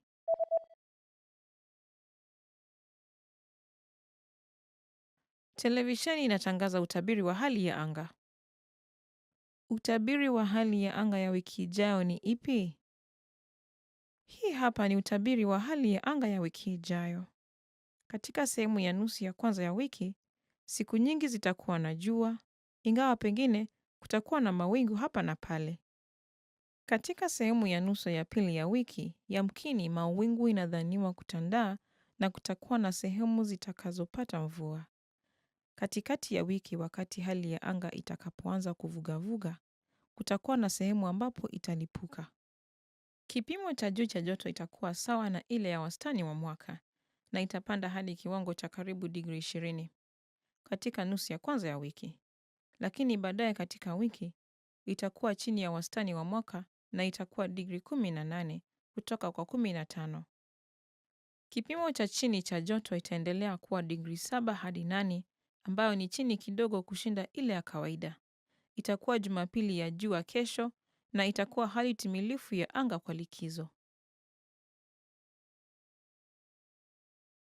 Mletaji anaongea na mpokezi. Ni nini ijayo atakayofanya mletaji? Chagua jibu lisilo sahihi. Halo, nina uletaji wa idara ya rasilimali za binadamu na idara ya kuhesabu. Asante. Zote ziko kwenye ghorofa la 4. Naona. Pia napaswa kuchukua kitu kutoka kwa idara ya mauzo. Idara ya mauzo ina tawi la kwanza na la pili. Ni lipi? Wacha tuone. Ni tawi la pili. Idara ya mauzo ya tawi la pili liko kwenye ghorofa la pili. Kuna simu kwenye mlango. Tafadhali mpigie simu mtu unayemtafuta. Naona. Naweza tumia lifti iliyo pale kuenda ghorofani? Samahani, kwa sasa hiyo lifti haitoi huduma kwa ajili ya ukaguzi wa usalama. Je, unajali kutumia ngazi zilizoko pale? La hasa. Asante sana. Ni nini ijayo atakayofanya mletaji? Chagua jibu lisilo sahihi.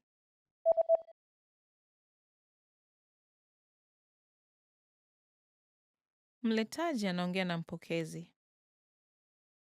Ni nini ijayo atakayofanya mletaji? Chagua jibu lisilo sahihi. Hello. Nina uletaji wa idara ya rasilimali za binadamu na idara ya kuhesabu. Asante. Zote ziko kwenye ghorofa la 4. Naona. Pia napaswa kuchukua kitu kutoka kwa idara ya mauzo. Idara ya mauzo ina tawi la kwanza na la pili. Ni lipi? Wacha tuone. Ni tawi la pili. Idara ya mauzo ya tawi la pili liko kwenye ghorofa la pili. Kuna simu kwenye mlango. Tafadhali mpigie simu mtu unayemtafuta. Naona. Naweza tumia lifti iliyo pale kuenda ghorofani? Samahani, kwa sasa hiyo lifti haitoi huduma kwa ajili ya ukaguzi wa usalama. Je, unajali kutumia ngazi zilizoko pale? La hasa. Asante sana. Did you get it right? I hope you learned something from this quiz. Let us know if you have any questions. See you next time.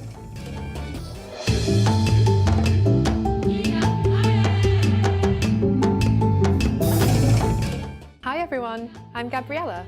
How are your Swahili listening skills? In this video, you'll have a chance to test them out with a quiz. First, you'll see an image and hear a question. Next comes a short dialogue. Listen carefully and see if you can answer correctly. We'll show you the answer at the end. Are you ready? Mwanamume anaripoti katika mkutano kuhusu nyendo za mauzo ya kampuni yake. Anatumia chati gani kati ya hizi mbili katika hotuba yake? Tafadhali tazama kijikaratasi.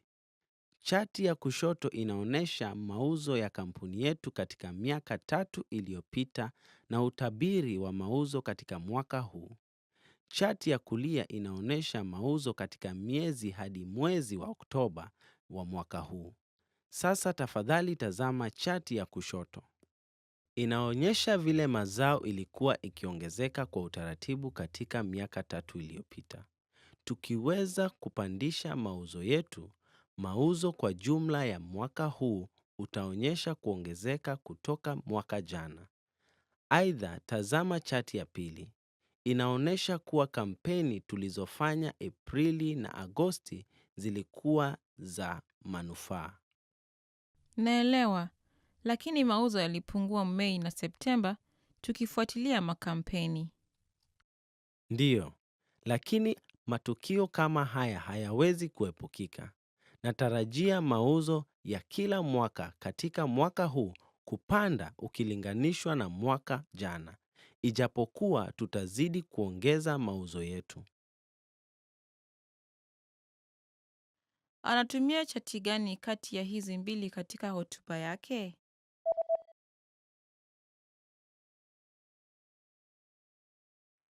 Mwanamume anaripoti katika mkutano kuhusu nyendo za mauzo ya kampuni yake. Anatumia chati gani kati ya hizi mbili katika hotuba yake?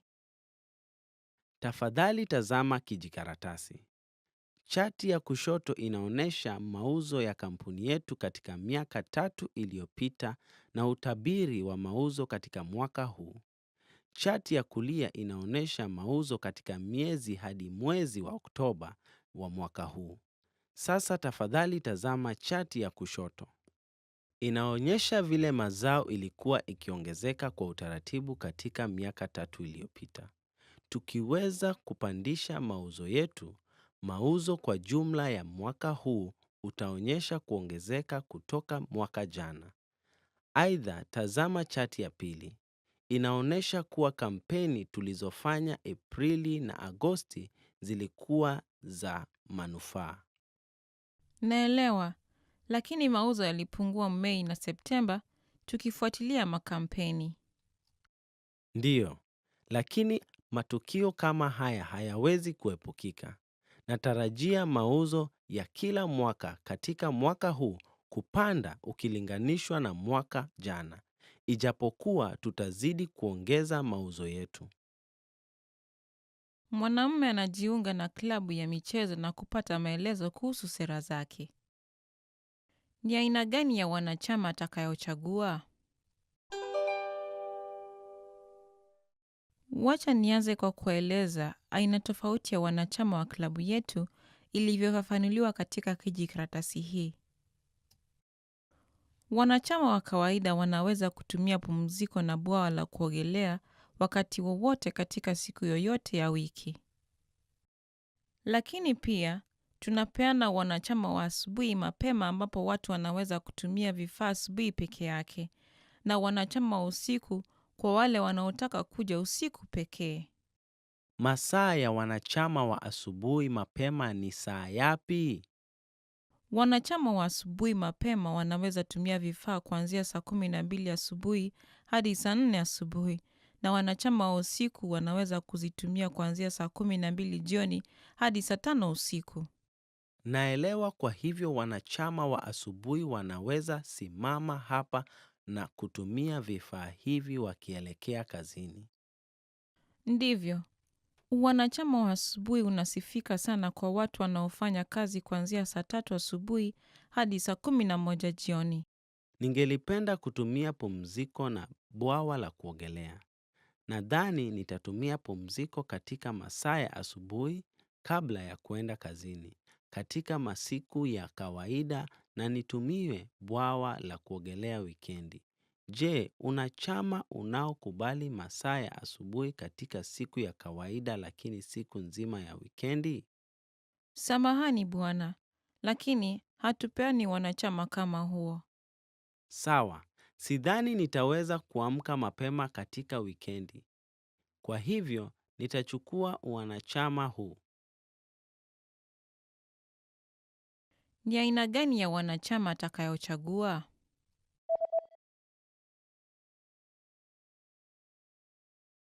Mwanamume anajiunga na klabu ya michezo na kupata maelezo kuhusu sera zake. Ni aina gani ya wanachama atakayochagua? Wacha nianze kwa kueleza aina tofauti ya wanachama wa klabu yetu ilivyofafanuliwa katika kijikaratasi hii. Wanachama wa kawaida wanaweza kutumia pumziko na bwawa la kuogelea wakati wowote katika siku yoyote ya wiki. Lakini pia, tunapeana wanachama wa asubuhi mapema ambapo watu wanaweza kutumia vifaa asubuhi peke yake, na wanachama wa usiku kwa wale wanaotaka kuja usiku pekee. Masaa ya wanachama wa asubuhi mapema ni saa yapi? Wanachama wa asubuhi mapema wanaweza tumia vifaa kuanzia saa 12 asubuhi hadi saa 4 asubuhi, na wanachama wa usiku wanaweza kuzitumia kuanzia saa 12 jioni hadi saa 5 usiku. Naelewa, kwa hivyo wanachama wa asubuhi wanaweza simama hapa na kutumia vifaa hivi wakielekea kazini. Ndivyo. Wanachama wa asubuhi unasifika sana kwa watu wanaofanya kazi kuanzia saa 3 asubuhi hadi saa 11 jioni. Ningelipenda kutumia pumziko na bwawa la kuogelea. Nadhani nitatumia pumziko katika masaa ya asubuhi kabla ya kuenda kazini, katika masiku ya kawaida, na nitumie bwawa la kuogelea wikendi. Je, una chama unaokubali masaa ya asubuhi katika siku ya kawaida lakini siku nzima ya wikendi? Samahani bwana, lakini hatupeani wanachama kama huo. Sawa, sidhani nitaweza kuamka mapema katika wikendi. Kwa hivyo, nitachukua wanachama huu. Mwanamke anaongea na mwanamume anayefanyia kazi kampuni ya nje ya kuchapisha kuhusu kipeperushi ya bidhaa mpya. Siku ya mwisho ya utungo wa kwanza wa rasimu ya kipeperushi ni lini? Tumeamua kuzindua bidhaa mpya katika mwezi wa Oktoba 15 na tungelipenda kukupa mkataba wa kutengeneza vipeperushi hivyo. Asante sana. Tuna furaha sana kukusaidia katika mradi huu. Unaweza kutueleza kwa ufupi kuhusu ratiba? Unatarajia kupokea kila kitu lini? Sawa. Ukizingatia wakati unaochukua kuchapisha, tungelipenda kufikisha vipeperushi hivyo katika kituo cha uchapishaji kabla ya mwisho wa mwezi wa Septemba. Kwa hivyo, inawezekana utupe rasimu ya kwanza ukifikia katikati ya mwezi wa Agosti? Hata hivyo, tungelipenda kukupa aina 3 ya rasimu ya nakala ya kwanza, kisha uchague lile litakalokupendeza kulingana na mradi wako. Kisha, tutatengeneza rasimu ya mwisho kulingana na uamuzi wako. Hivyo basi, itakuwa vyema ukiweza kutupa wiki 2 zaidi ya kujiandaa katika hatua hii. Sawa. Pengine mwezi mmoja utatosha kuchagua mmojawapo wa rasimu utakazotengeneza na kuamulia rasimu ya mwisho. Vyema, tutakutegemea. Uko katika mikono mizuri. Timu yetu ya rasimu ndio bora zaidi. Asante sana. Siku ya mwisho ya utungo wa kwanza wa rasimu ya kipeperushi ni lini?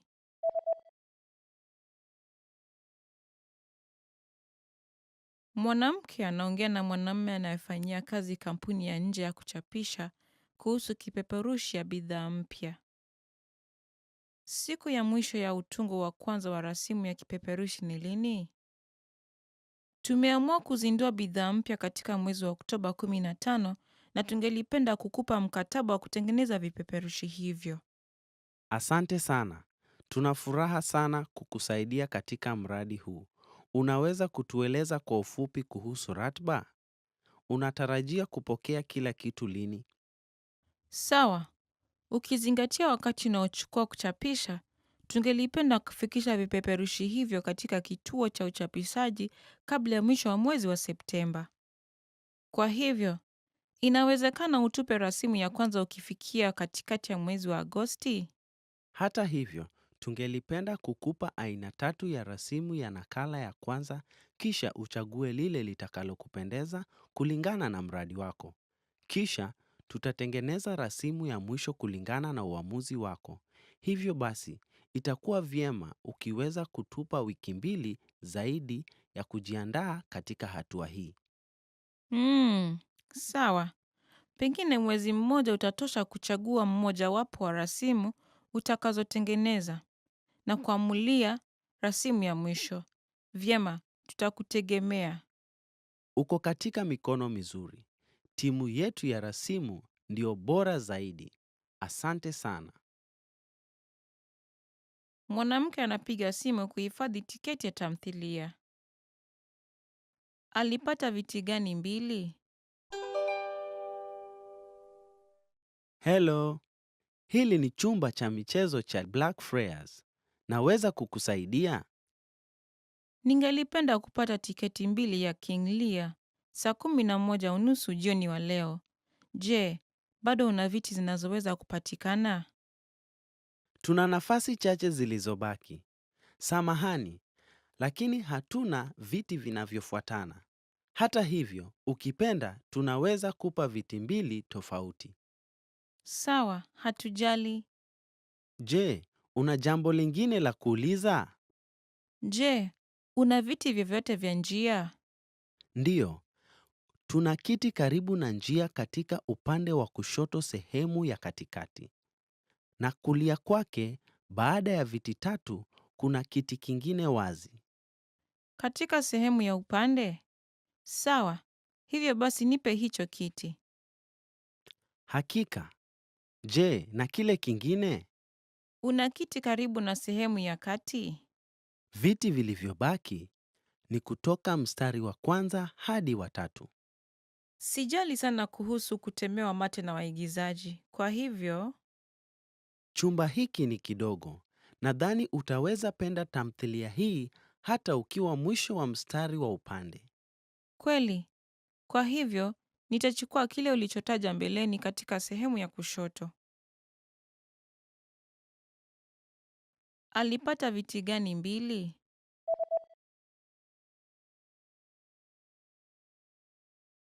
Mwanamke anapiga simu kuhifadhi tiketi ya tamthilia.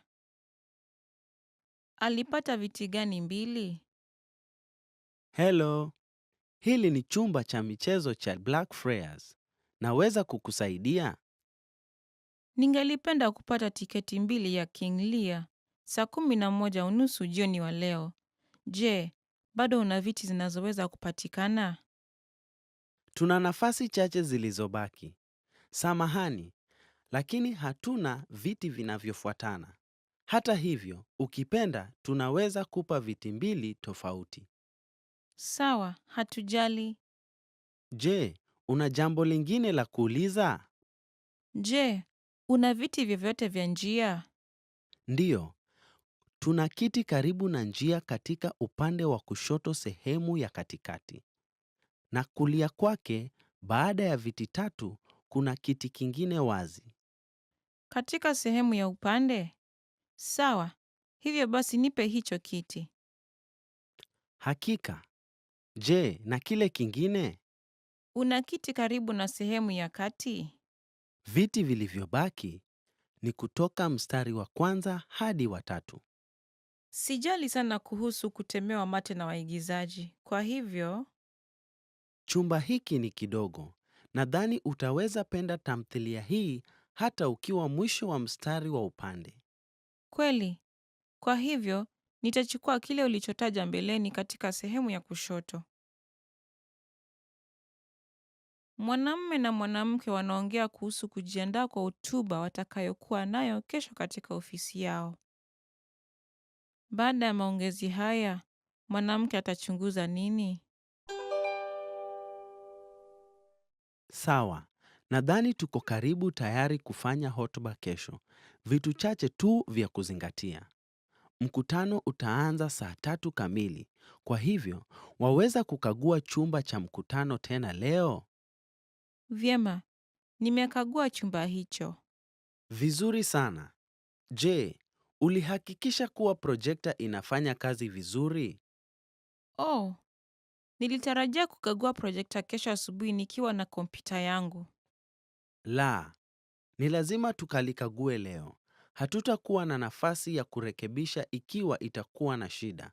Kwa hivyo, hakikisha umelikagua leo. Hilo ndilo jambo muhimu sana. Sawa. Nitafanya. Na ulishachapisha nakala kadhaa? Bitanaka anazichapisha sasa hivi. Na tutazame nini tena? Oh, ulikagua ubao? Ndivyo, nilikagua. Wakati mwingine, kalamu hazina wino wa kutosha kuandika. Ulipata nafasi ya kuzikagua? Bado, lakini nitahakikisha nimefanya hivyo baadaye. Vyema. Tafadhali hakikisha umefanya hivyo leo. Baada ya maongezi haya, mwanamke atachunguza nini?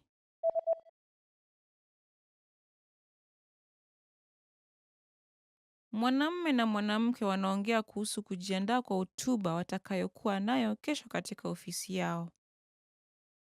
Baada ya maongezi haya, mwanamke atachunguza nini? Sawa. Nadhani tuko karibu tayari kufanya hotuba kesho. Vitu chache tu vya kuzingatia. Mkutano utaanza saa 3 kamili.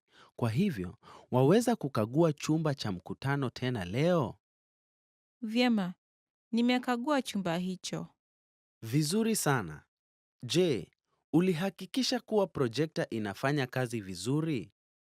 Oh, nilitarajia kukagua projekta kesho asubuhi nikiwa na kompyuta yangu.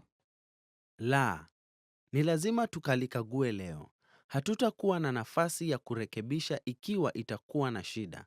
Kwa hivyo, hakikisha umelikagua leo. Hilo ndilo jambo muhimu sana. Sawa. Nitafanya. Na ulishachapisha nakala kadhaa? Bitanaka anazichapisha sasa hivi. Na tutazame nini tena? Oh, ulikagua ubao? Ndivyo, nilikagua. Wakati mwingine, kalamu hazina wino wa kutosha kuandika. Ulipata nafasi ya kuzikagua? Bado, lakini nitahakikisha nimefanya hivyo baadaye. Vyema. Tafadhali hakikisha umefanya hivyo leo. Did you get it right? I hope you learned something from this quiz. Let us know if you have any questions. See you next time. Mwanamume na mwanamke wanachagua hoteli. Watachagua hoteli gani? Tunapaswa kuamua hoteli ya safari yetu ya mwezi ujao. Sawa. Wacha tuchunguze kwa mtandao. Hoteli ya bahari iko karibu na pwani. Inasema $120 kwa usiku kwa mtu. Na unapewa kifungua kinywa cha kujihudumia mwenyewe. Ni vipi kuhusu hoteli ya Pine? Ni $80 kwa usiku. Sitaki kupoteza gharama nyingi kwa makao. Lakini hoteli ya Pine ni mbali kutoka pwani na jijini. Na inasema utalipia wifi. Na vipi hoteli ya Sunrise? Kawaida hugharamia $140 kwa usiku. Lakini sasa kuna ukuzaji na tunaweza ishi usiku mmoja kwa $90. Liko katika pwani na jiji. Pia ina wifi bure. Linaonekana nzuri. Subiri. Linasema mpango huu ni wa wiki ijayo tu. Sikuona hiyo. Hivyo basi, mahali hapa hoteli ya Royal. Liko katikati ya jiji na inagharamia $100 kwa usiku. Chumba hakifanani nzuri, lakini kuna wifi ya bure. Sawa, wacha tuhifadhi hoteli hii. Tayari imehifadhiwa kikamilifu. Laiti. Hivyo basi nadhani ya kwanza ni bora. Imejaa? La sivyo. Watachagua hoteli gani?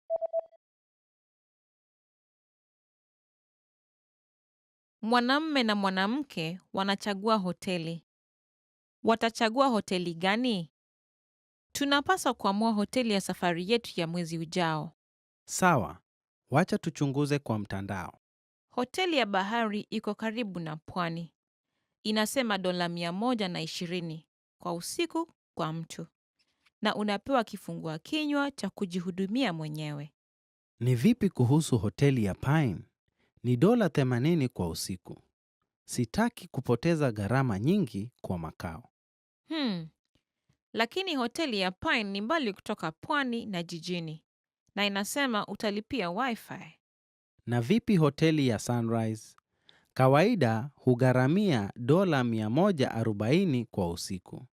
Lakini sasa kuna ukuzaji na tunaweza ishi usiku mmoja kwa $90. Liko katika pwani na jiji. Pia ina wifi bure. Linaonekana nzuri. Subiri. Linasema mpango huu ni wa wiki ijayo tu. Sikuona hiyo. Hivyo basi, mahali hapa hoteli ya Royal. Liko katikati ya jiji na inagharamia $100 kwa usiku. Chumba hakifanani nzuri, lakini kuna wifi ya bure. Sawa, wacha tuhifadhi hoteli hii. Tayari imehifadhiwa kikamilifu. Laiti. Hivyo basi nadhani ya kwanza ni bora. Imejaa? La sivyo. Mwanamume na mwanamke wanazungumza kuhusu mpangilio wa chumba cha mkutano. Watapanga meza jinsi gani? Wacha tupange meza kwa ajili ya mkutano wa kesho. Sawa. Tuweke meza zote katikati ya chumba ili kila mtu akae kwa mviringo namna ya kutazamiana? La, kutakuwa na kikao cha kikundi cha kwanza. Hivyo basi, tugawanye meza kwa sehemu 4. Watu 4 katika kila kikundi. Sawa. Na nitaweka vijikaratasi vya kuandika na kalamu kwa kila meza. Asante. na tutakuwa na maelezo fupi kutumia projekta kabla ya kuanza kikao. Hivyo, tunahitaji kuweka projekta hapa. Sawa. Pia tutatumia ubao mweupe, sivyo? Je, ni vyema nikiweka bodi mweupe karibu na onyesho? Naam, unaonaje ukiweka ubao mweupe sehemu kinyume na onyesho? Wacha tuuweke nyuma ya chumba. Naona. Na ukumbuke kurudisha vitu vyote baada ya mkutano. Weka pamoja meza mbili na uzipange katika safu 4. Watapanga meza jinsi gani?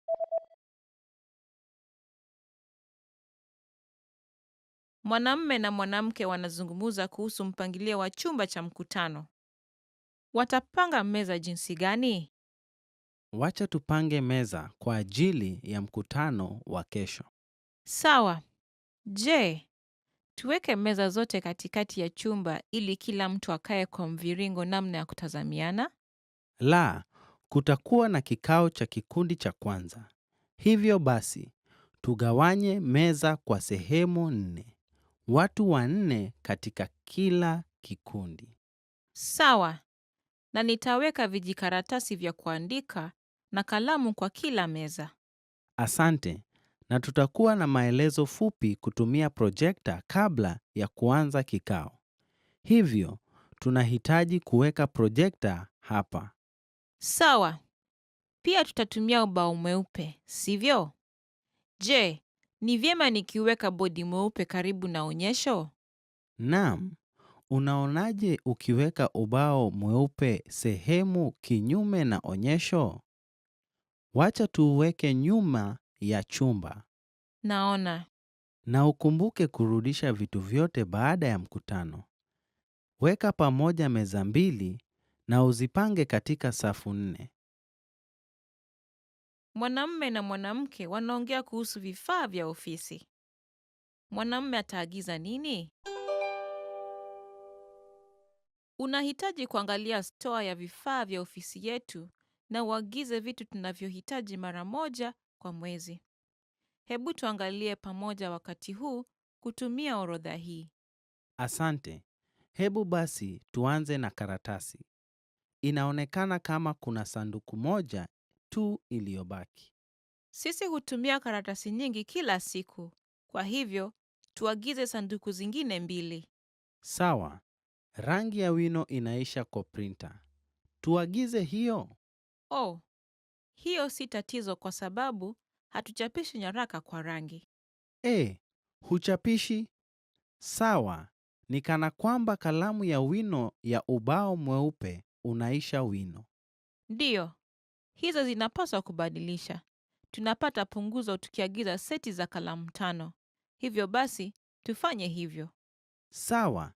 Na tunaweza agiza mausi wakati huo. Mausi yangu inaonekana kufanya kazi polepole. Naam, nadhani ni kwa vile betri inaisha. Wacha tuangalie store ya betri na kuagiza ikiwa hatuna mengi iliyobaki. Hakika.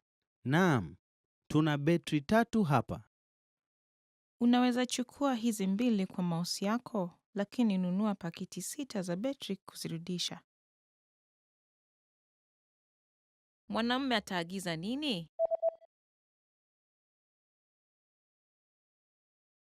Mwanamume na mwanamke wanaongea kuhusu vifaa vya ofisi. Mwanamume ataagiza nini?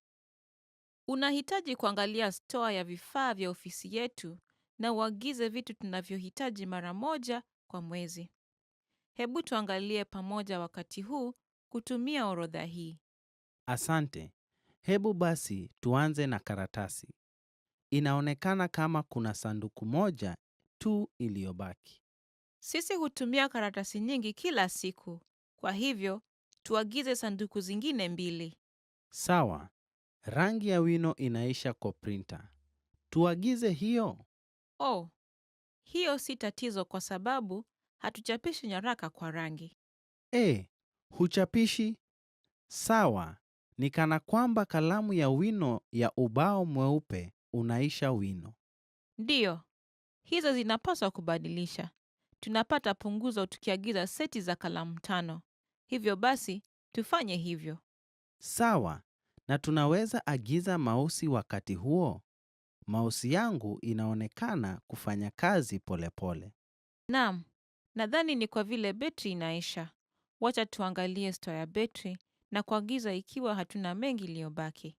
Hakika, naam, tuna betri 3 hapa.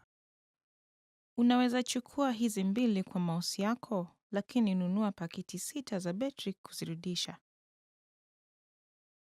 Mwanamke anauliza mtu katika kituo cha wageni jinsi ya kufika katika uwanja wa ndege. Ataenda wapi baadaye?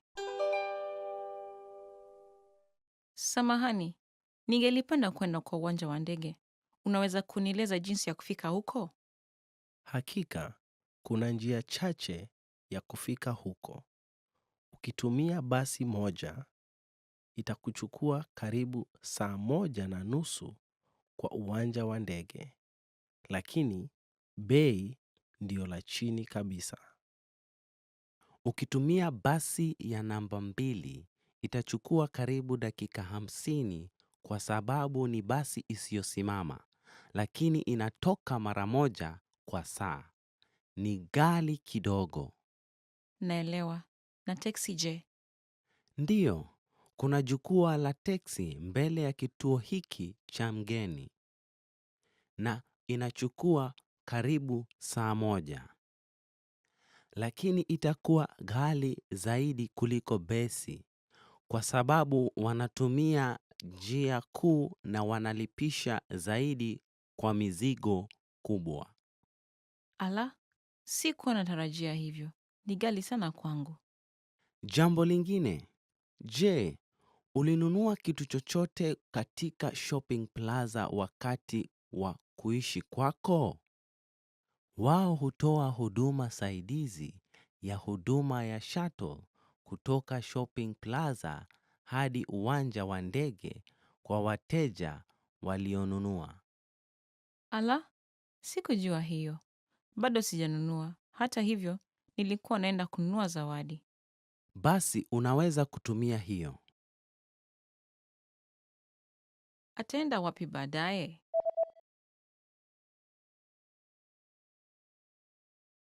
Mwanamke anauliza mtu katika kituo cha wageni jinsi ya kufika katika uwanja wa ndege. Ataenda wapi baadaye? Samahani, ningelipenda kwenda kwa uwanja wa ndege. Unaweza kunieleza jinsi ya kufika huko? Hakika, kuna njia chache ya kufika huko. Ukitumia basi moja, itakuchukua karibu saa 1:30 kwa uwanja wa ndege. Lakini, bei ndio la chini kabisa. Ukitumia basi ya namba 2, itachukua karibu dakika 50 kwa sababu ni basi isiyosimama, lakini inatoka mara moja kwa saa. Ni ghali kidogo. Naelewa. Na teksi je? Ndiyo, kuna jukwaa la teksi mbele ya kituo hiki cha mgeni. Na inachukua karibu saa 1. Lakini itakuwa ghali zaidi kuliko besi kwa sababu wanatumia njia kuu na wanalipisha zaidi kwa mizigo kubwa. Ala, sikuwa natarajia hivyo. Ni ghali sana kwangu. Jambo lingine, je, ulinunua kitu chochote katika shopping plaza wakati wa kuishi kwako? Wao hutoa huduma saidizi ya huduma ya shuttle kutoka shopping plaza hadi uwanja wa ndege kwa wateja walionunua. Ala, sikujua hiyo. Bado sijanunua. Hata hivyo, nilikuwa naenda kununua zawadi. Basi unaweza kutumia hiyo. Mwanamke na msambazaji wanaongea kwa simu. Mwanamke atapata nini cha kwanza? Ninataka utengeneze na ustakabadhi kwa wakati sweta zaidi kwa ajili ya kuuza mwezi ujao. Sawa, unahitaji nini? Tunahitaji vipande 1000 za sweta ndogo nyekundu.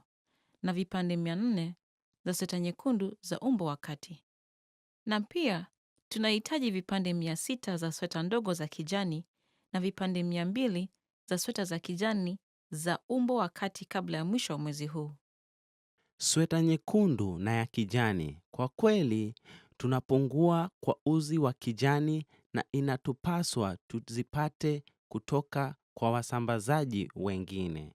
Tutatengeneza sweta nyekundu kwanza. La.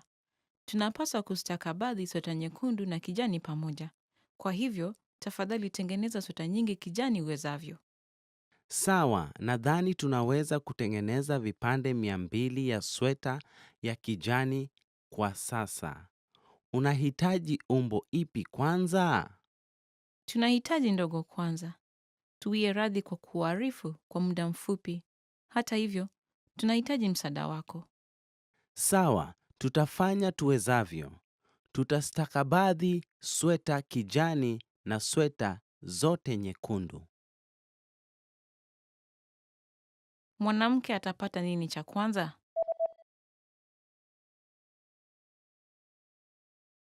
Mwanamke na msambazaji wanaongea kwa simu. Mwanamke atapata nini cha kwanza? Ninataka utengeneze na ustakabadhi kwa wakati sweta zaidi kwa ajili ya kuuza mwezi ujao. Sawa, unahitaji nini? Tunahitaji vipande 1000 za sweta ndogo nyekundu na vipande 400 za sweta nyekundu za umbo wa kati. Na pia tunahitaji vipande 600 za sweta ndogo za kijani na vipande 200 za sweta za kijani za umbo wa kati kabla ya mwisho wa mwezi huu. Sweta nyekundu na ya kijani. Kwa kweli, tunapungua kwa uzi wa kijani na inatupaswa tuzipate kutoka kwa wasambazaji wengine. Tutatengeneza sweta nyekundu kwanza. La. Tunapaswa kustakabadhi sweta nyekundu na kijani pamoja. Kwa hivyo, tafadhali tengeneza sweta nyingi kijani uwezavyo. Sawa, nadhani tunaweza kutengeneza vipande 200 ya sweta ya kijani kwa sasa. Unahitaji umbo ipi kwanza? Tunahitaji ndogo kwanza. Tuwie radhi kwa kuarifu kwa muda mfupi. Hata hivyo, tunahitaji msaada wako. Sawa, tutafanya tuwezavyo. Tutastakabadhi sweta kijani na sweta zote nyekundu. Did you get it right? I hope you learned something from this quiz. Let us know if you have any questions. See you next time. Mwanamke anauliza kuhusu uenezaji wa mfumo wa vifaa kwenye maktaba. Wanakopa vifaa ngapi kwa wakati mmoja? Samahani, unaweza nionyesha jinsi ya kuomba vitabu? Je, ni mara yako ya kwanza kutumia maktaba hii? Ndiyo. Sawa basi, nitakuelezea kanuni. Katika maktaba hii, unaweza kukopa hadi vitabu 6 na CD 5 au DVD kila mtu. Hata hivyo, unaweza kukopa tu hadi vitu 10 kwa jumla. Muda wa kukopa ni wiki 2 na kama ungelipenda kuongezea wakati, tafadhali udhibitishe kabla ya muda wake kuisha. Je, waweza kuomba majarida na magazeti pia? Huwezi kuomba magazeti lakini majarida zipo, isipokuwa za hivi karibuni. Je, naweza kuzirudisha kwa njia ya posta? Hatuwezi kuzikubali kwa njia ya posta. Tafadhali njoo kwenye hii maktaba kuzirudisha. Baada ya masaa unaweza ziweka kwenye sanduku la kurudisha liliko karibu na mlango. Lakini usitumie sanduku la kurudisha ijapo vifaa vimechelewa. Naona, asante sana. Wanakopa vifaa ngapi kwa wakati mmoja?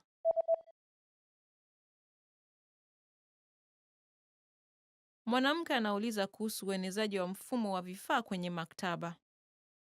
Wanakopa vifaa ngapi kwa wakati mmoja? Samahani, unaweza nionyesha jinsi ya kuomba vitabu? Je, ni mara yako ya kwanza kutumia maktaba hii? Ndiyo. Sawa basi, nitakuelezea kanuni. Katika maktaba hii, unaweza kukopa hadi vitabu 6 na CD 5 au DVD kila mtu. Hata hivyo, unaweza kukopa tu hadi vitu 10 kwa jumla. Muda wa kukopa ni wiki 2, na kama ungelipenda kuongezea wakati, tafadhali udhibitishe kabla ya muda wake kuisha. Je, waweza kuomba majarida na magazeti pia? Huwezi kuomba magazeti, lakini majarida zipo, isipokuwa za hivi karibuni. Je, naweza kuzirudisha kwa njia ya posta? Hatuwezi kuzikubali kwa njia ya posta. Tafadhali njoo kwenye hii maktaba kuzirudisha. Baada ya masaa, unaweza ziweka kwenye sanduku la kurudisha liliko karibu na mlango. Lakini usitumie sanduku la kurudisha ijapo vifaa vimechelewa. Naona. Asante sana. Mwanamume anachagua mpango wake wa bima la usafiri. Anaenda kusaini mpango upi? Ni safari ya aina gani wakati huu? Lengo kuu ni kupiga mbizi wa scuba. Kwa vile naenda kuja na vifaa vyangu, nina wasiwasi kwa kuibiwa kwao nikiwa safarini. Naona. Bima ya uwizi limo ndani ya mpango wowote tunao. Lakini kwa vile kifaa cha mbizi cha scuba ni aina fulani ya mzigo, unaweza kuchukua tu mpango wa A.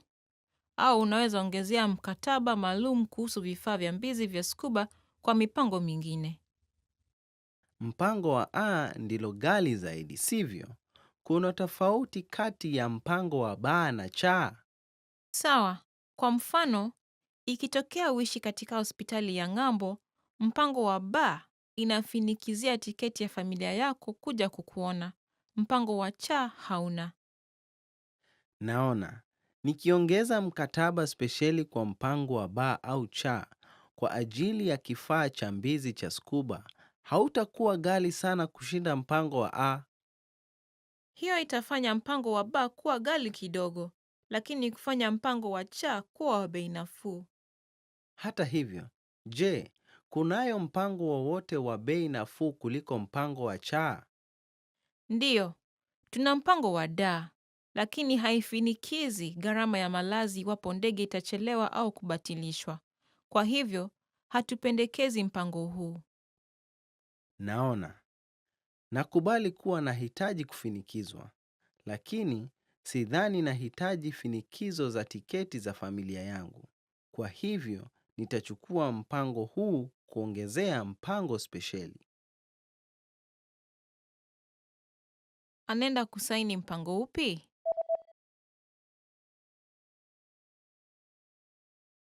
Mwanamume anachagua mpango wake wa bima la usafiri. Anaenda kusaini mpango upi? Ni safari ya aina gani wakati huu? Lengo kuu ni kupiga mbizi wa scuba. Kwa vile naenda kuja na vifaa vyangu, nina wasiwasi kwa kuibiwa kwao nikiwa safarini. Naona. Bima ya uwizi limo ndani ya mpango wowote tunao. Lakini kwa vile kifaa cha mbizi cha scuba ni aina fulani ya mzigo, unaweza kuchukua tu mpango wa A. Au unaweza ongezea mkataba maalum kuhusu vifaa vya mbizi vya scuba kwa mipango mingine. Mpango wa A ndilo ghali zaidi, sivyo? Kuna tofauti kati ya mpango wa B na C. Sawa. Kwa mfano, ikitokea uishi katika hospitali ya ng'ambo, mpango wa B inafinikizia tiketi ya familia yako kuja kukuona. Mpango wa C hauna. Naona. Nikiongeza mkataba spesheli kwa mpango wa B au C kwa ajili ya kifaa cha mbizi cha scuba, hautakuwa ghali sana kushinda mpango wa A. Hiyo itafanya mpango wa B kuwa ghali kidogo, lakini kufanya mpango wa C kuwa wa bei nafuu. Hata hivyo, je, kunayo mpango wowote wa bei nafuu kuliko mpango wa C? Ndiyo, tuna mpango wa D, lakini haifinikizi gharama ya malazi iwapo ndege itachelewa au kubatilishwa. Kwa hivyo, hatupendekezi mpango huu. Naona. Nakubali kuwa nahitaji kufinikizwa, lakini sidhani nahitaji finikizo za tiketi za familia yangu. Kwa hivyo, nitachukua mpango huu kuongezea mpango spesheli. Mwanamke anaripoti kwa bosi wake kuhusu matokeo ya kidadisi. Ni grafu gani inayowakilisha wafanyikazi katika tawi la B? Tuliuliza wafanyikazi 200 kujibu kidadisi kuhusu mitindo wa mazoezi yao ya wiki jana. Swali lilihusu ni mara ngapi wanafanya mazoezi kwa wiki, na hii ndiyo matokeo. Je, ulirekodi matokeo kutoka tawi la A na B tofauti? Ndiyo, na tukawa na chaguo 4.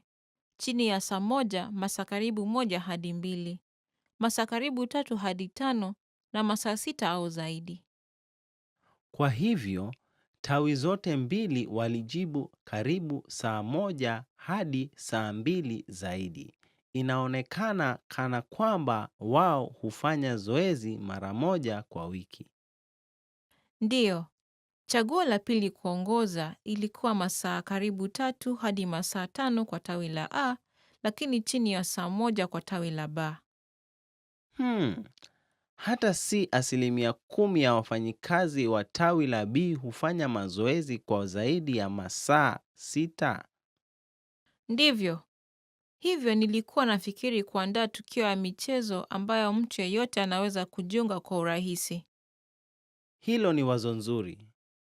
Itawapa wafanyikazi nafasi nzuri ya kushirikiana pamoja. Nitakuachia wewe.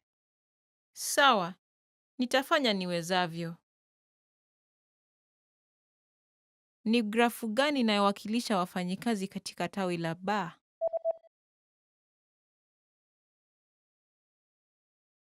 Mwanamke anaripoti kwa bosi wake kuhusu matokeo ya kidadisi. Ni grafu gani inayowakilisha wafanyikazi katika tawi la B? Tuliuliza wafanyikazi 200 kujibu kidadisi kuhusu mitindo wa mazoezi yao ya wiki jana. Swali lilihusu ni mara ngapi wanafanya mazoezi kwa wiki, na hii ndiyo matokeo. Je, ulirekodi matokeo kutoka tawi la A na B tofauti? Ndiyo, na tukawa na chaguo 4. Chini ya saa 1, masaa karibu 1 hadi 2, masaa karibu 3 hadi 5, na masaa 6 au zaidi. Kwa hivyo, tawi zote mbili walijibu karibu saa 1 hadi saa 2 zaidi. Inaonekana kana kwamba wao hufanya zoezi mara 1 kwa wiki. Ndiyo, chaguo la pili kuongoza ilikuwa masaa karibu 3 hadi masaa 5 kwa tawi la A, lakini chini ya saa 1 kwa tawi la B. Hata si 10% ya wafanyikazi wa tawi la B hufanya mazoezi kwa zaidi ya masaa 6. Ndivyo. Hivyo nilikuwa nafikiri kuandaa tukio ya michezo ambayo mtu yeyote anaweza kujiunga kwa urahisi. Hilo ni wazo nzuri. Itawapa wafanyikazi nafasi nzuri ya kushirikiana pamoja. Nitakuachia wewe. Sawa, nitafanya niwezavyo. Mwanafunzi wa kiume na wa kike wanazungumza kuhusu shughuli za kujitolea. Ni shughuli gani watakayojiunga nayo? Nikasikia tunaenda kujiunga na shughuli za kujitolea na kuandika ripoti kulihusu katika darasa hili. Tunaweza kuchagua shughuli yoyote inayotuvutia, sivyo? Utaenda kufanya nini? Bado sijaamua. Ninavutiwa katika maslahi na pia nataka kushirikiana na wengine. Je, ushachagua moja? Bado. Ninavutiwa na masuala ya mazingira, hivyo basi natafuta shughuli kama mashirika ya kuhifadhi mazingira. Kama kuokota takataka? Naam, hivyo ni sawa pia. Lakini ningependa shughuli za vikundi zaidi kuliko za binafsi. Labda moja ambapo naweza kupata maarifa ya uongozi. Sawa. Najua mtu anayefanya kazi katika kikundi cha kupanda miti na watoto. Unavutiwa? Ndiyo, inaonekana kamilifu. Pia, nina nafasi nzuri ya kushirikiana na watoto. Ungelipenda kujiunga na mimi? Labda. Lakini ningependa kufanya kitu kinachohusiana na masilahi ikiwezekana. Ningependa kusaidia watu wazee na walemavu. Lo, mamangu anasaidia majirani wazee kwa huduma zao za binafsi. Je, unataka kusaidiana? Ndiyo, ningependa. Ni shughuli gani watakayojiunga nayo?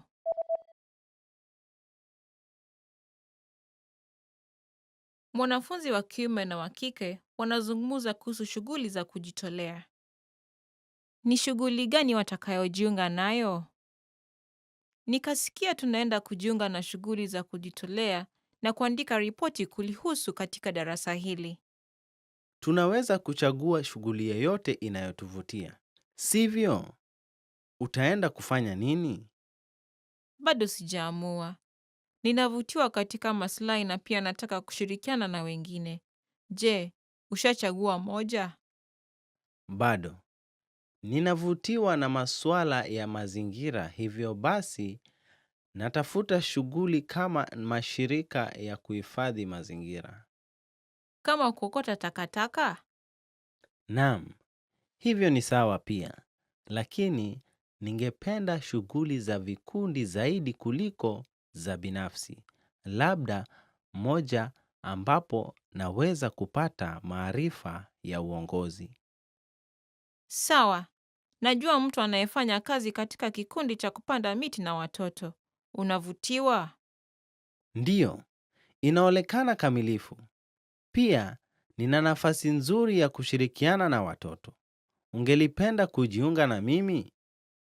Labda. Lakini ningependa kufanya kitu kinachohusiana na masilahi ikiwezekana. Ningependa kusaidia watu wazee na walemavu. Lo, mamangu anasaidia majirani wazee kwa huduma zao za binafsi. Je, unataka kusaidiana? Ndiyo, ningependa. Meneja wa supermarketi anaongea na mfanyikazi wake. Watapangaje mikate yao? Mikate yetu ya jibini haziuzi vizuri, sivyo? La, pengine ni vile zilikuwa juu ya rafu. Naam, labda ni ndefu sana kwa watu wazee. Pengine hawawezi hata kuziona. Na ni vipi ukiziweka kwenye rafu ya katikati? Vyema, wanaweza kuziona kwanza wakija kwenye duka. Na mbona tusiweke nguo nyekundu katika rafu hii ili wajue ni mkate wetu mpya? Sawa, basi itapaswa tusongeze croissant mahali pengine tofauti, juu au chini. Nadhani tuweke bidhaa maarufu zaidi juu ya rafu. Itauza zaidi hata kama haionekani kwa urahisi. Basi hiyo itapaswa iwe mkate wa Kifaransa. Na ni vipi kuziweka kwenye kikapu ili zionekane kwa urahisi? Wazo nzuri. Tufanye hivyo. Kwa hivyo croissant zitapaswa ziwe chini. Unaweza kujaribu kuziweka? Ni vipi? Inaonekana vizuri. Wacha tuone kama hii itaathiri mauzo ya wiki ijayo. Watapangaje mikate yao?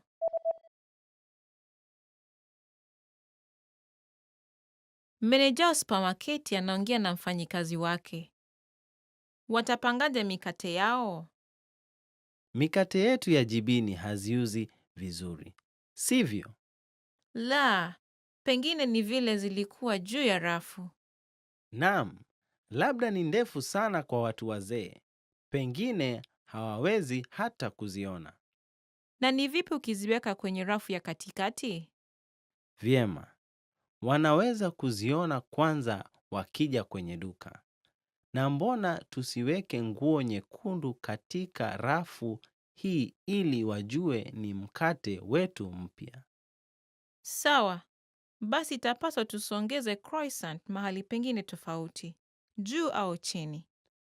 Nadhani tuweke bidhaa maarufu zaidi juu ya rafu. Itauza zaidi hata kama haionekani kwa urahisi. Basi hiyo itapaswa iwe mkate wa Kifaransa. Na ni vipi kuziweka kwenye kikapu ili zionekane kwa urahisi? Wazo nzuri. Tufanye hivyo. Kwa hivyo croissant zitapaswa ziwe chini. Unaweza kujaribu kuziweka? Ni vipi? Inaonekana vizuri. Wacha tuone kama hii itaathiri mauzo ya wiki ijayo. Did you get it right? I hope you learned something from this quiz. Let us know if you have any questions. See you next time. Mwanamume na mwanamke wanaongea kuhusu benki. Mwanamke atachagua benki gani? Nafikiria kufungua akaunti mpya ya benki kwa vile nitaanza kibarua. Unadhani ni benki gani nzuri? Naam, itategemea ni nini unachotafuta. Kwa mfano, benki A na benki B zina tawi nyingi na huduma za ATM. Kwa hivyo, unaweza ipata kuwa ya manufaa kwa kufanya huduma za pesa. Lakini benki A hunilipisha pesa kila wakati ninapotumia huduma ya ATM yao. Benki B inanikubalia kutumia huduma ya ATM yao bila malipo kwa siku, Jumatatu hadi Ijumaa. Naona, kuhusu ada ya ATM, benki C ni bure kila wakati, lakini haina ATM nyingi vile. Naona, lakini sipendi hasa jambo la wao kukosa kuwa na huduma za ATM. Hata hivyo, benki D ndilo bora zaidi kuhusu idadi za juu za riba. Wanafanya hivyo? Lakini ninapanga kutumia akaunti hii kwa pesa nitakayopata kwa kibarua tu, na sipangi kuweka pesa nyingi ndani yake. Kwa hivyo, ni vema uchague akaunti inayo huduma nyingi za ATM na iliyo na ada ya chini. Sawa, asante kwa maoni yako. Mwanamke atachagua benki gani?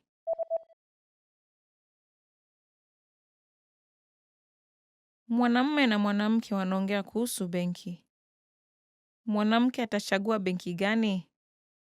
Nafikiria kufungua akaunti mpya ya benki kwa vile nitaanza kibarua. Unadhani ni benki gani nzuri? Naam, itategemea ni nini unachotafuta. Kwa mfano, benki A na benki B zina tawi nyingi na huduma za ATM. Kwa hivyo, unaweza ipata kuwa ya manufaa kwa kufanya huduma za pesa.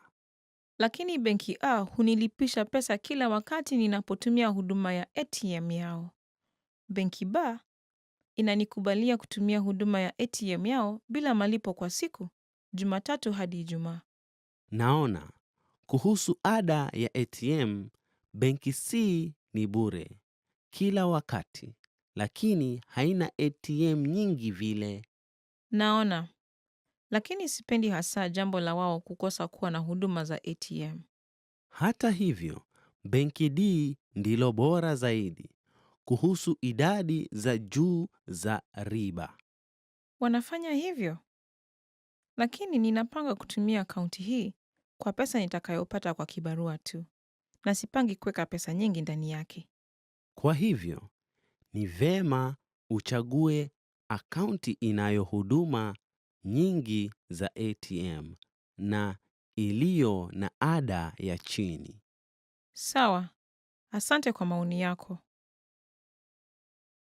Mwanamume na mwanamke wanapanga njia zao za kutalii. Ni kwa mpangilio gani watatembea jijini? Ni njia gani tutakaochukua kesho? Ningelipenda kwenda kwenye makumbusho Boma na Tazamo. Nataka kununua zawadi kadhaa njiani pia. Makumbusho iko wazi kuanzia saa 2 hadi saa 12. Boma liko wazi kuanzia saa 3 hadi saa 10. Kisha tazamo linaonekana kuwa wazi kuanzia saa 3 asubuhi hadi saa 3 jioni. Boma lina tembezi la kuongozwa spesheli mara 2 kwa siku, kuanzia saa 6 na saa 8. Nataka kujiunga na mojawapo ya hizo. Nadhani unapaswa kuhifadhi hiyo tembezi mbeleni. Unaweza angalia hiyo kwenye mtandao?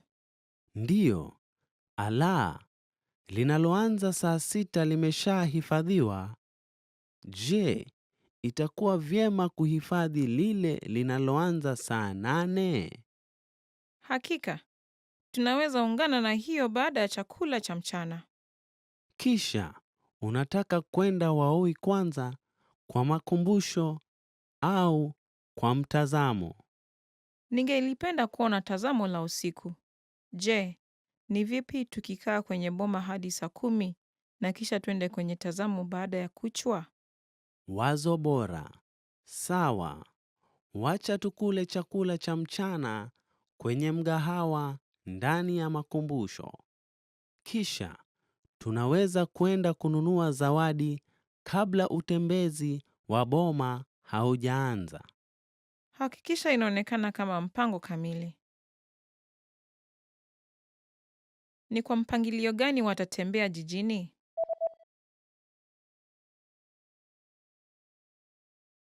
Mwanamume na mwanamke wanapanga njia zao za kutalii.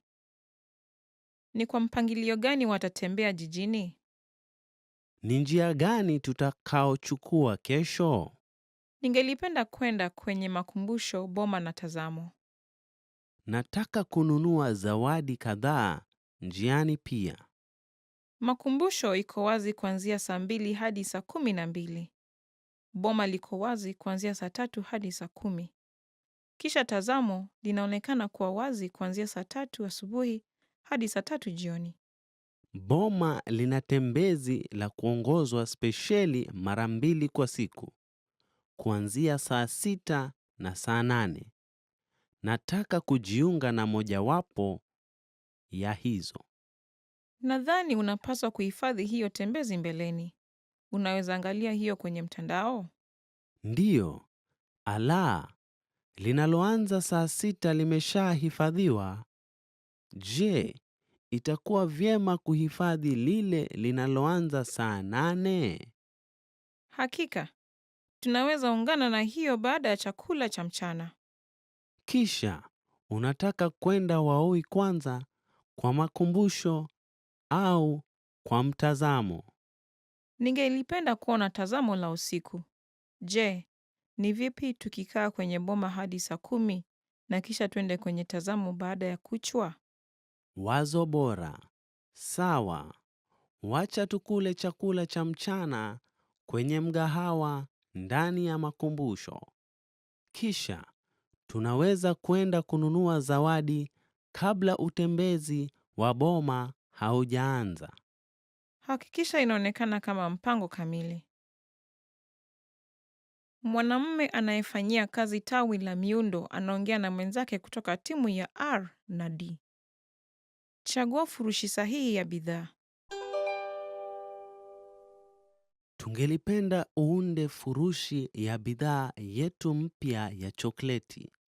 Tunapanga kuzindua bidhaa ya aina 2. Moja ni chokleti tamu inayo asilimia 30 ya kokoa. Lingine lililo na ladha tamu na kali ikiwa na asilimia 80 ya kokoa. Naona. Kwa hivyo, tunataka herufi ya 30 na 80 zionekane. Ndiyo, labda tunaweza kuziweka katikati ya furushi au tumia rangi tofauti. Sawa. Kwa chokleti tamu, ni vipi ukitumia kata nyekundu na herufi nyeusi iliyoandikwa asilimia 30?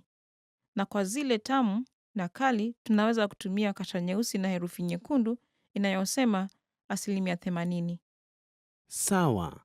Au ni vipi kutumia herufi za dhahabu kwa zote mbili? Nadhani Hiyo itaweza onyesha taswira na tanasa. Wazo bora. Nadhani pia tunaweza fremu herufi na nyeupe ili kuzifanya ziwe baini. Kuhusu muundo wa mpangilio, je, itakuwa bora kusema kukua upande wa juu wa kushoto, kisha picha chokoleti katikati na asilimia ya kokoa kwenye upande wa chini kulia? Ndiyo, na tafadhali tumia alama kubwa kwa asilimia.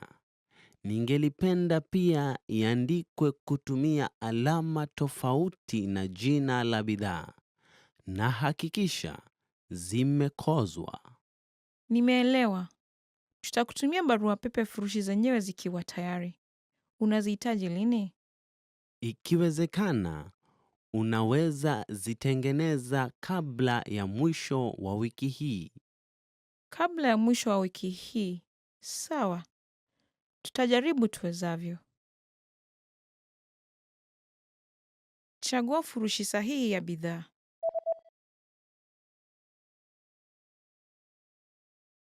Mwanamume anayefanyia kazi tawi la miundo anaongea na mwenzake kutoka timu ya R na D. Chagua furushi sahihi ya bidhaa. Tungelipenda uunde furushi ya bidhaa yetu mpya ya chokleti. Tunapanga kuzindua bidhaa ya aina 2. Moja ni chokleti tamu inayo asilimia 30 ya kokoa. Lingine lililo na ladha tamu na kali ikiwa na asilimia 80 ya kokoa. Naona. Kwa hivyo, tunataka herufi ya 30 na 80 zionekane. Ndiyo, labda tunaweza kuziweka katikati ya furushi au tumia rangi tofauti. Sawa. Kwa chokoleti tamu, ni vipi ukitumia kata nyekundu na herufi nyeusi iliyoandikwa asilimia 30? Na kwa zile tamu na kali, tunaweza kutumia kata nyeusi na herufi nyekundu inayosema asilimia 80. Sawa, au ni vipi kutumia herufi za dhahabu kwa zote mbili? Nadhani hiyo itaweza onyesha taswira na tanasa. Wazo bora. Nadhani pia tunaweza fremu herufi na nyeupe ili kuzifanya ziwe baini.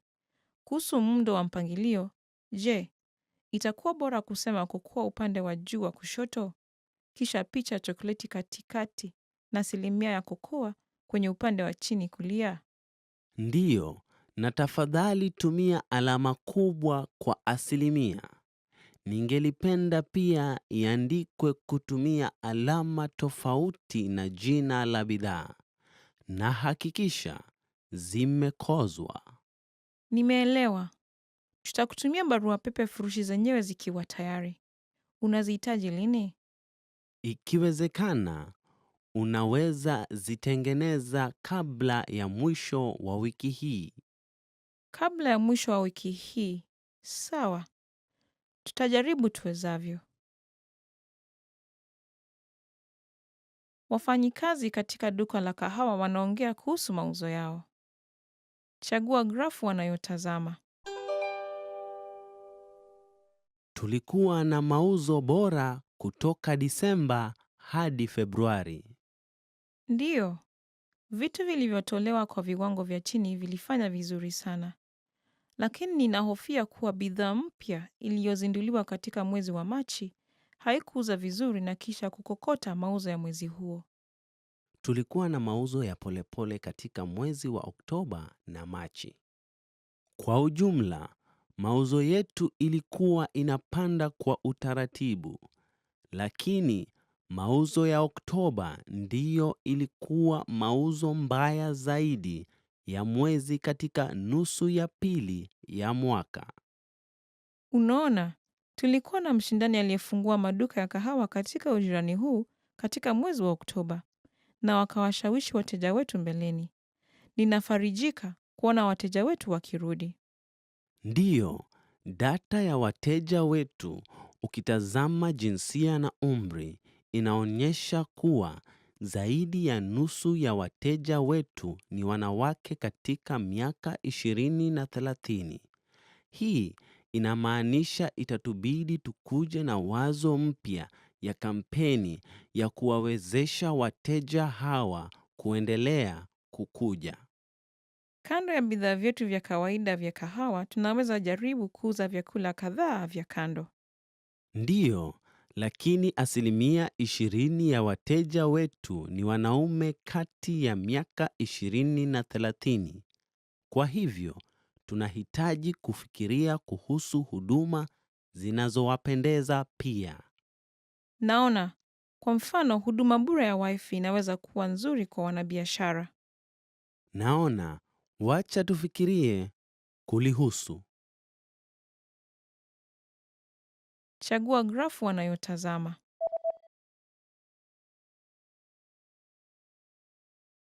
Wafanyikazi katika duka la kahawa wanaongea kuhusu mauzo yao.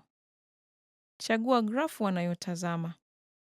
Tulikuwa na mauzo bora kutoka Disemba hadi Februari. Ndiyo, vitu vilivyotolewa kwa viwango vya chini vilifanya vizuri sana. Lakini ninahofia kuwa bidhaa mpya iliyozinduliwa katika mwezi wa Machi haikuuza vizuri na kisha kukokota mauzo ya mwezi huo. Tulikuwa na mauzo ya polepole katika mwezi wa Oktoba na Machi. Kwa ujumla, mauzo yetu ilikuwa inapanda kwa utaratibu, lakini mauzo ya Oktoba ndiyo ilikuwa mauzo mbaya zaidi ya mwezi katika nusu ya pili ya mwaka. Unaona, tulikuwa na mshindani aliyefungua maduka ya kahawa katika ujirani huu katika mwezi wa Oktoba na wakawashawishi wateja wetu mbeleni. Ninafarijika kuona wateja wetu wakirudi. Ndiyo, data ya wateja wetu, ukitazama jinsia na umri, inaonyesha kuwa zaidi ya nusu ya wateja wetu ni wanawake katika miaka 20 na 30. Hii inamaanisha itatubidi tukuje na wazo mpya ya kampeni ya kuwawezesha wateja hawa kuendelea kukuja. Kando ya bidhaa vyetu vya kawaida vya kahawa, tunaweza jaribu kuuza vyakula kadhaa vya kando. Ndiyo, lakini 20% ya wateja wetu ni wanaume kati ya miaka 20 na 30. Kwa hivyo, tunahitaji kufikiria kuhusu huduma zinazowapendeza pia. Naona, kwa mfano, huduma bure ya Wi-Fi inaweza kuwa nzuri kwa wanabiashara. Naona, wacha tufikirie kulihusu.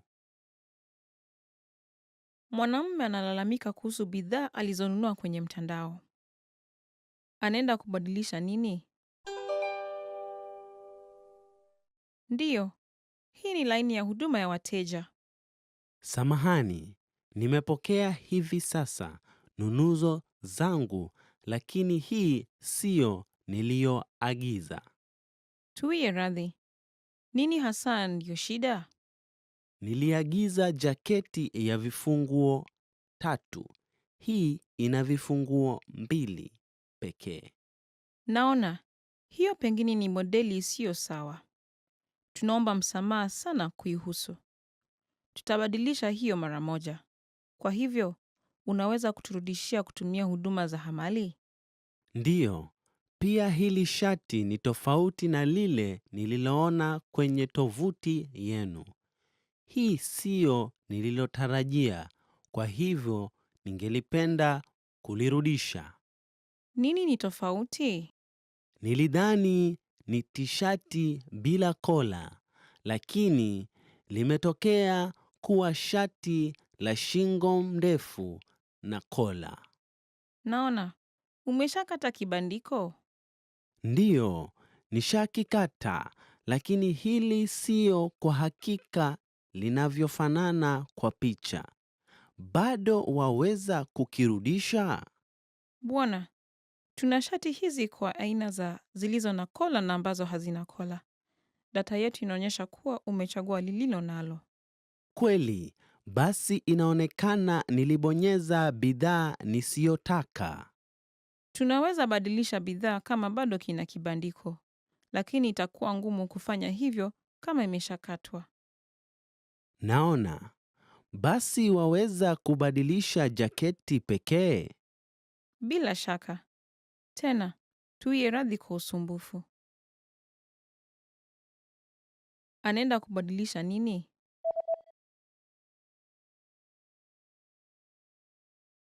Mwanamume analalamika kuhusu bidhaa alizonunua kwenye mtandao. Anaenda kubadilisha nini? Ndiyo, hii ni laini ya huduma ya wateja. Samahani, nimepokea hivi sasa nunuzo zangu, lakini hii siyo niliyoagiza. Tuwie radhi. Nini hasa ndiyo shida? Niliagiza jaketi ya vifunguo 3. Hii ina vifunguo 2 pekee. Naona, hiyo pengine ni modeli isiyo sawa. Tunaomba msamaha sana kuihusu. Tutabadilisha hiyo mara moja. Kwa hivyo, unaweza kuturudishia kutumia huduma za hamali? Ndiyo, pia hili shati ni tofauti na lile nililoona kwenye tovuti yenu. Hii siyo nililotarajia, kwa hivyo ningelipenda kulirudisha. Nini ni tofauti? Nilidhani ni tishati bila kola, lakini limetokea kuwa shati la shingo ndefu na kola. Naona, umeshakata kibandiko? Ndiyo, nishakikata, lakini hili siyo kwa hakika linavyofanana kwa picha. Bado waweza kukirudisha? Bwana, tuna shati hizi kwa aina zilizo na kola na ambazo hazina kola. Data yetu inaonyesha kuwa umechagua lililo nalo. Kweli, basi inaonekana nilibonyeza bidhaa nisiyotaka. Tunaweza badilisha bidhaa kama bado kina kibandiko, lakini itakuwa ngumu kufanya hivyo kama imeshakatwa. Naona.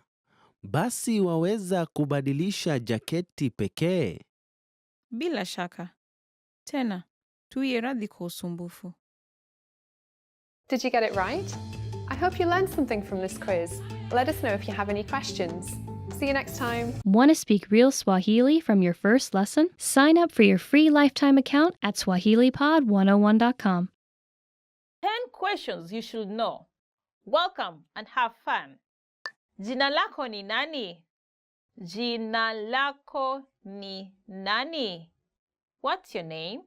To answer that, you'll say, Jina langu ni Medina. If you're Juma, you'll say, Jina langu ni Juma. My name is Juma. Uhali gani? Uhali gani? How are you?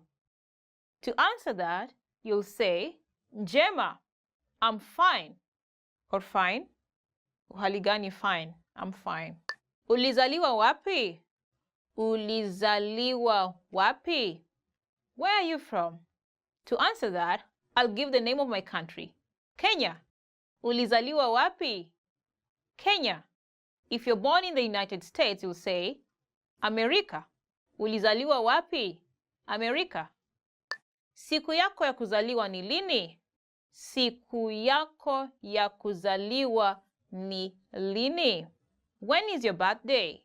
To answer that, you'll say, siku yangu ya kuzaliwa ni Aprili tarehe 3. My birthday is April 3rd. Unaishi wapi? Unaishi wapi? Where do you live? Ninaishi Nairobi. I live in Nairobi. Nairobi is quite a big place. Actually, it's a province in itself. So you won't say you're living in the whole Nairobi. We have to be specific. So if you live in Lang'ata, you will say, Ninaishi Lang'ata. That is when we will assume you're in Nairobi and you're talking within people in Nairobi. They'll understand where Lang'ata is. But if you're out of Nairobi, you'll say, Naishi Nairobi Lang'ata, to just be specific. Unafanya kazi wapi? Unafanya kazi wapi? Where do you work? To answer this, you'll say, Jijini Mombasa. Again, Jijini Mombasa. Mombasa is the name of the place. Jijini means town. So if you're working in Kisumu, you'll say jijini Kisumu, just to be specific. I work in Mombasa. I work in Kisumu. Ulijifunza wapi Kiswahili? Ulijifunza wapi Kiswahili? Where did you learn Swahili?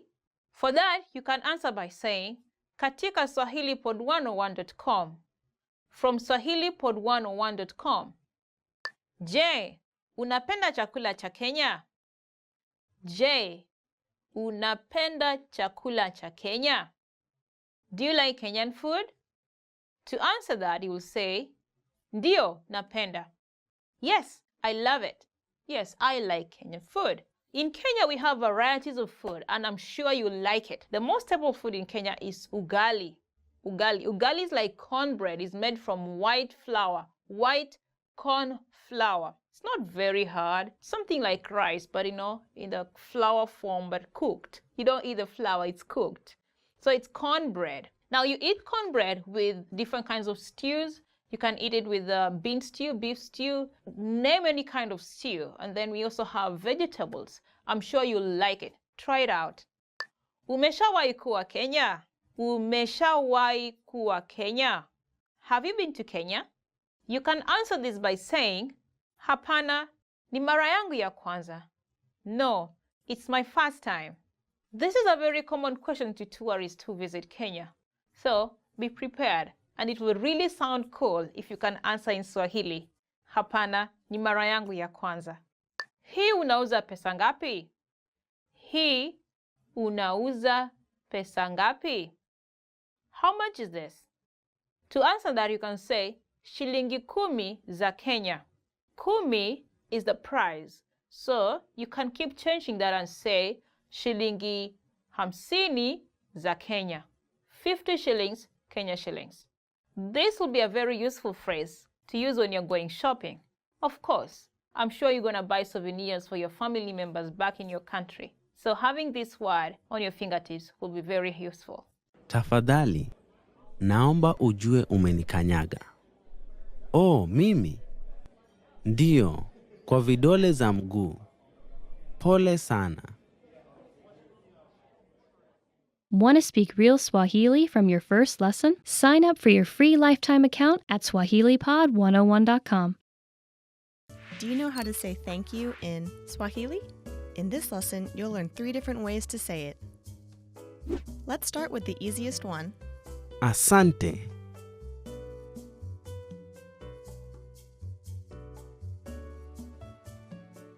Asante. Another way to say thank you is Nashukuru.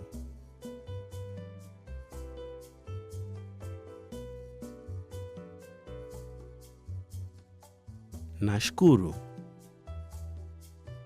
Finally, here's a third way to express your gratitude. Asanteni.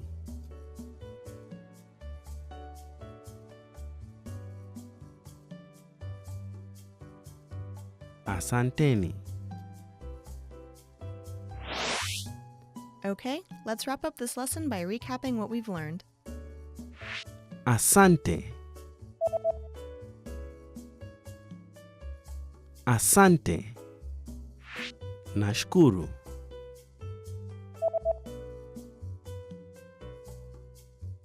Nashukuru. Asanteni.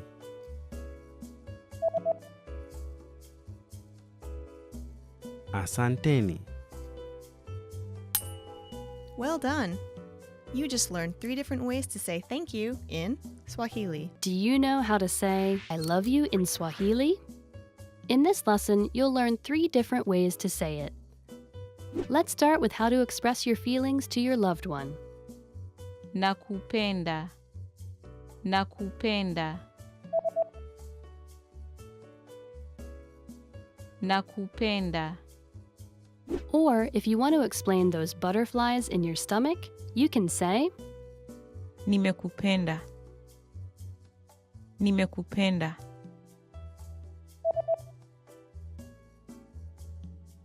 Nimekupenda.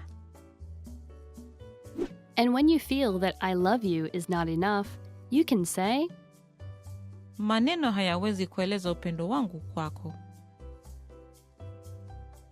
Maneno hayawezi kueleza upendo wangu kwako.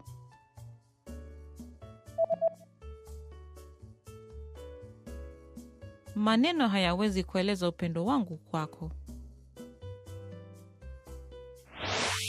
You just learned 3 different ways to say, I love you in Swahili. Top 25 phrases in Swahili. Let's have fun. Jambo. Hello. Okay, the first phrase is jambo. Hello. Jambo. Jambo is one of the most simple greetings in Kenya. Anyone can use it at any time. In fact, we love using it with tourists. Please visit Kenya and just say jambo. Habari za asubuhi. Good morning. Okay, the next phrase is habari za asubuhi. Good morning. Habari za asubuhi. We often wake up tired sometimes in the morning, but it doesn't cost to say habari za asubuhi. Good morning. Habari za mchana. Good afternoon. The next phrase is habari za mchana. Good afternoon. Habari za mchana. You know, in the afternoon when you meet someone, you're like, oh, habari za mchana. Habari means news. So you're trying to ask someone, okay, how is your afternoon? Tell me anything that is happening in your afternoon. Usiku mwema. Good night. Usiku mwema. Good night. Usiku mwema. Good night. Yes, it's time to sleep. I sometimes look forward to that time. And you know, I look forward to saying good night to my friends or to my family or to my whatever person who is there. Jina lako nani? What's your name? Jina lako nani? What's your name? Jina lako nani? It's an obvious question whenever we meet with people, especially when you want to know who they are. It's polite to know someone's name, right? Do you like being called by your name? Yeah, that's why this phrase is very important. Jina lako nani? Mimi naitwa Mimi naitwa Medina. My name is Medina. Mimi naitwa Medina. Now, this is actually an answer to the previous question, Jina lako nani? What's your name? Now, you have to keep this in mind that, you know, if you use this word frequently, you'll be able to tell people about your name. You'll be able to tell people your name. Nina furaha kukutana na wewe. Nice to meet you. Nina furaha kukutana na wewe. Nice to meet you. Nina furaha kukutana na wewe. Nice to meet you. I mean, it's really polite. I always feel like energized when someone says, nice to meet you. It can be awkward when someone says, oh, I did not want to meet you, you know, but we rarely hear that. Just use that word, nice to meet you. Habari gani? How are you? Habari gani? How are you? Habari in Swahili means news. And gani means what? So what news? Actually, what you're trying to ask here is like, what do you have? I mean, what is all about your life right now in a polite way, you know? Then someone will say, mzuri, or it's okay. They will not go on telling you whatever is happening all around, but you know, they'll just say it's fine or not good, you know? So it's an important phrase. Niko salama, asante, na wewe? I am fine, thanks. And you? Niko salama, asante. Fine, thanks. And you? Niko salama, asante means, oh, I'm fine. Literally, that is what it means. I'm fine, thank you. Then you take it back. What about you? You are concerned about the person who is asking you, you know? If you just say, oh, I'm fine, thanks, then you keep quiet, you know? I mean, we do that sometimes, but you know, sometimes you want to show concern, so you ask, na wewe, and you? Tafadhali, please. Tafadhali, please. It's a magic word all around the world. So tafadhali is one of those words that you want to embrace when you visit Kenya. Tafadhali, whenever you're asking a favor, just say tafadhali. Excuse me, tafadhali, tafadhali. That's one great word you need to remember. Asante, thank you. Asante, thank you. It's also one of the magic words that relates to tafadhali, please. You know, asante is like you're appreciating whatever favor you received from someone who did you a favor. So it's also one of those words you like to embrace whenever and wherever. Karibu, you're welcome. Karibu, you're welcome. Karibu. Karibu is one of the most common words used in Kenya. For example, when someone knocks your door, you'll say, oh, karibu. That means come in, or welcome, actually. Then, in some circumstance, when someone gives you something, you'll say thank you, right? Now, the person who is giving, you will say karibu. Karibu means welcome.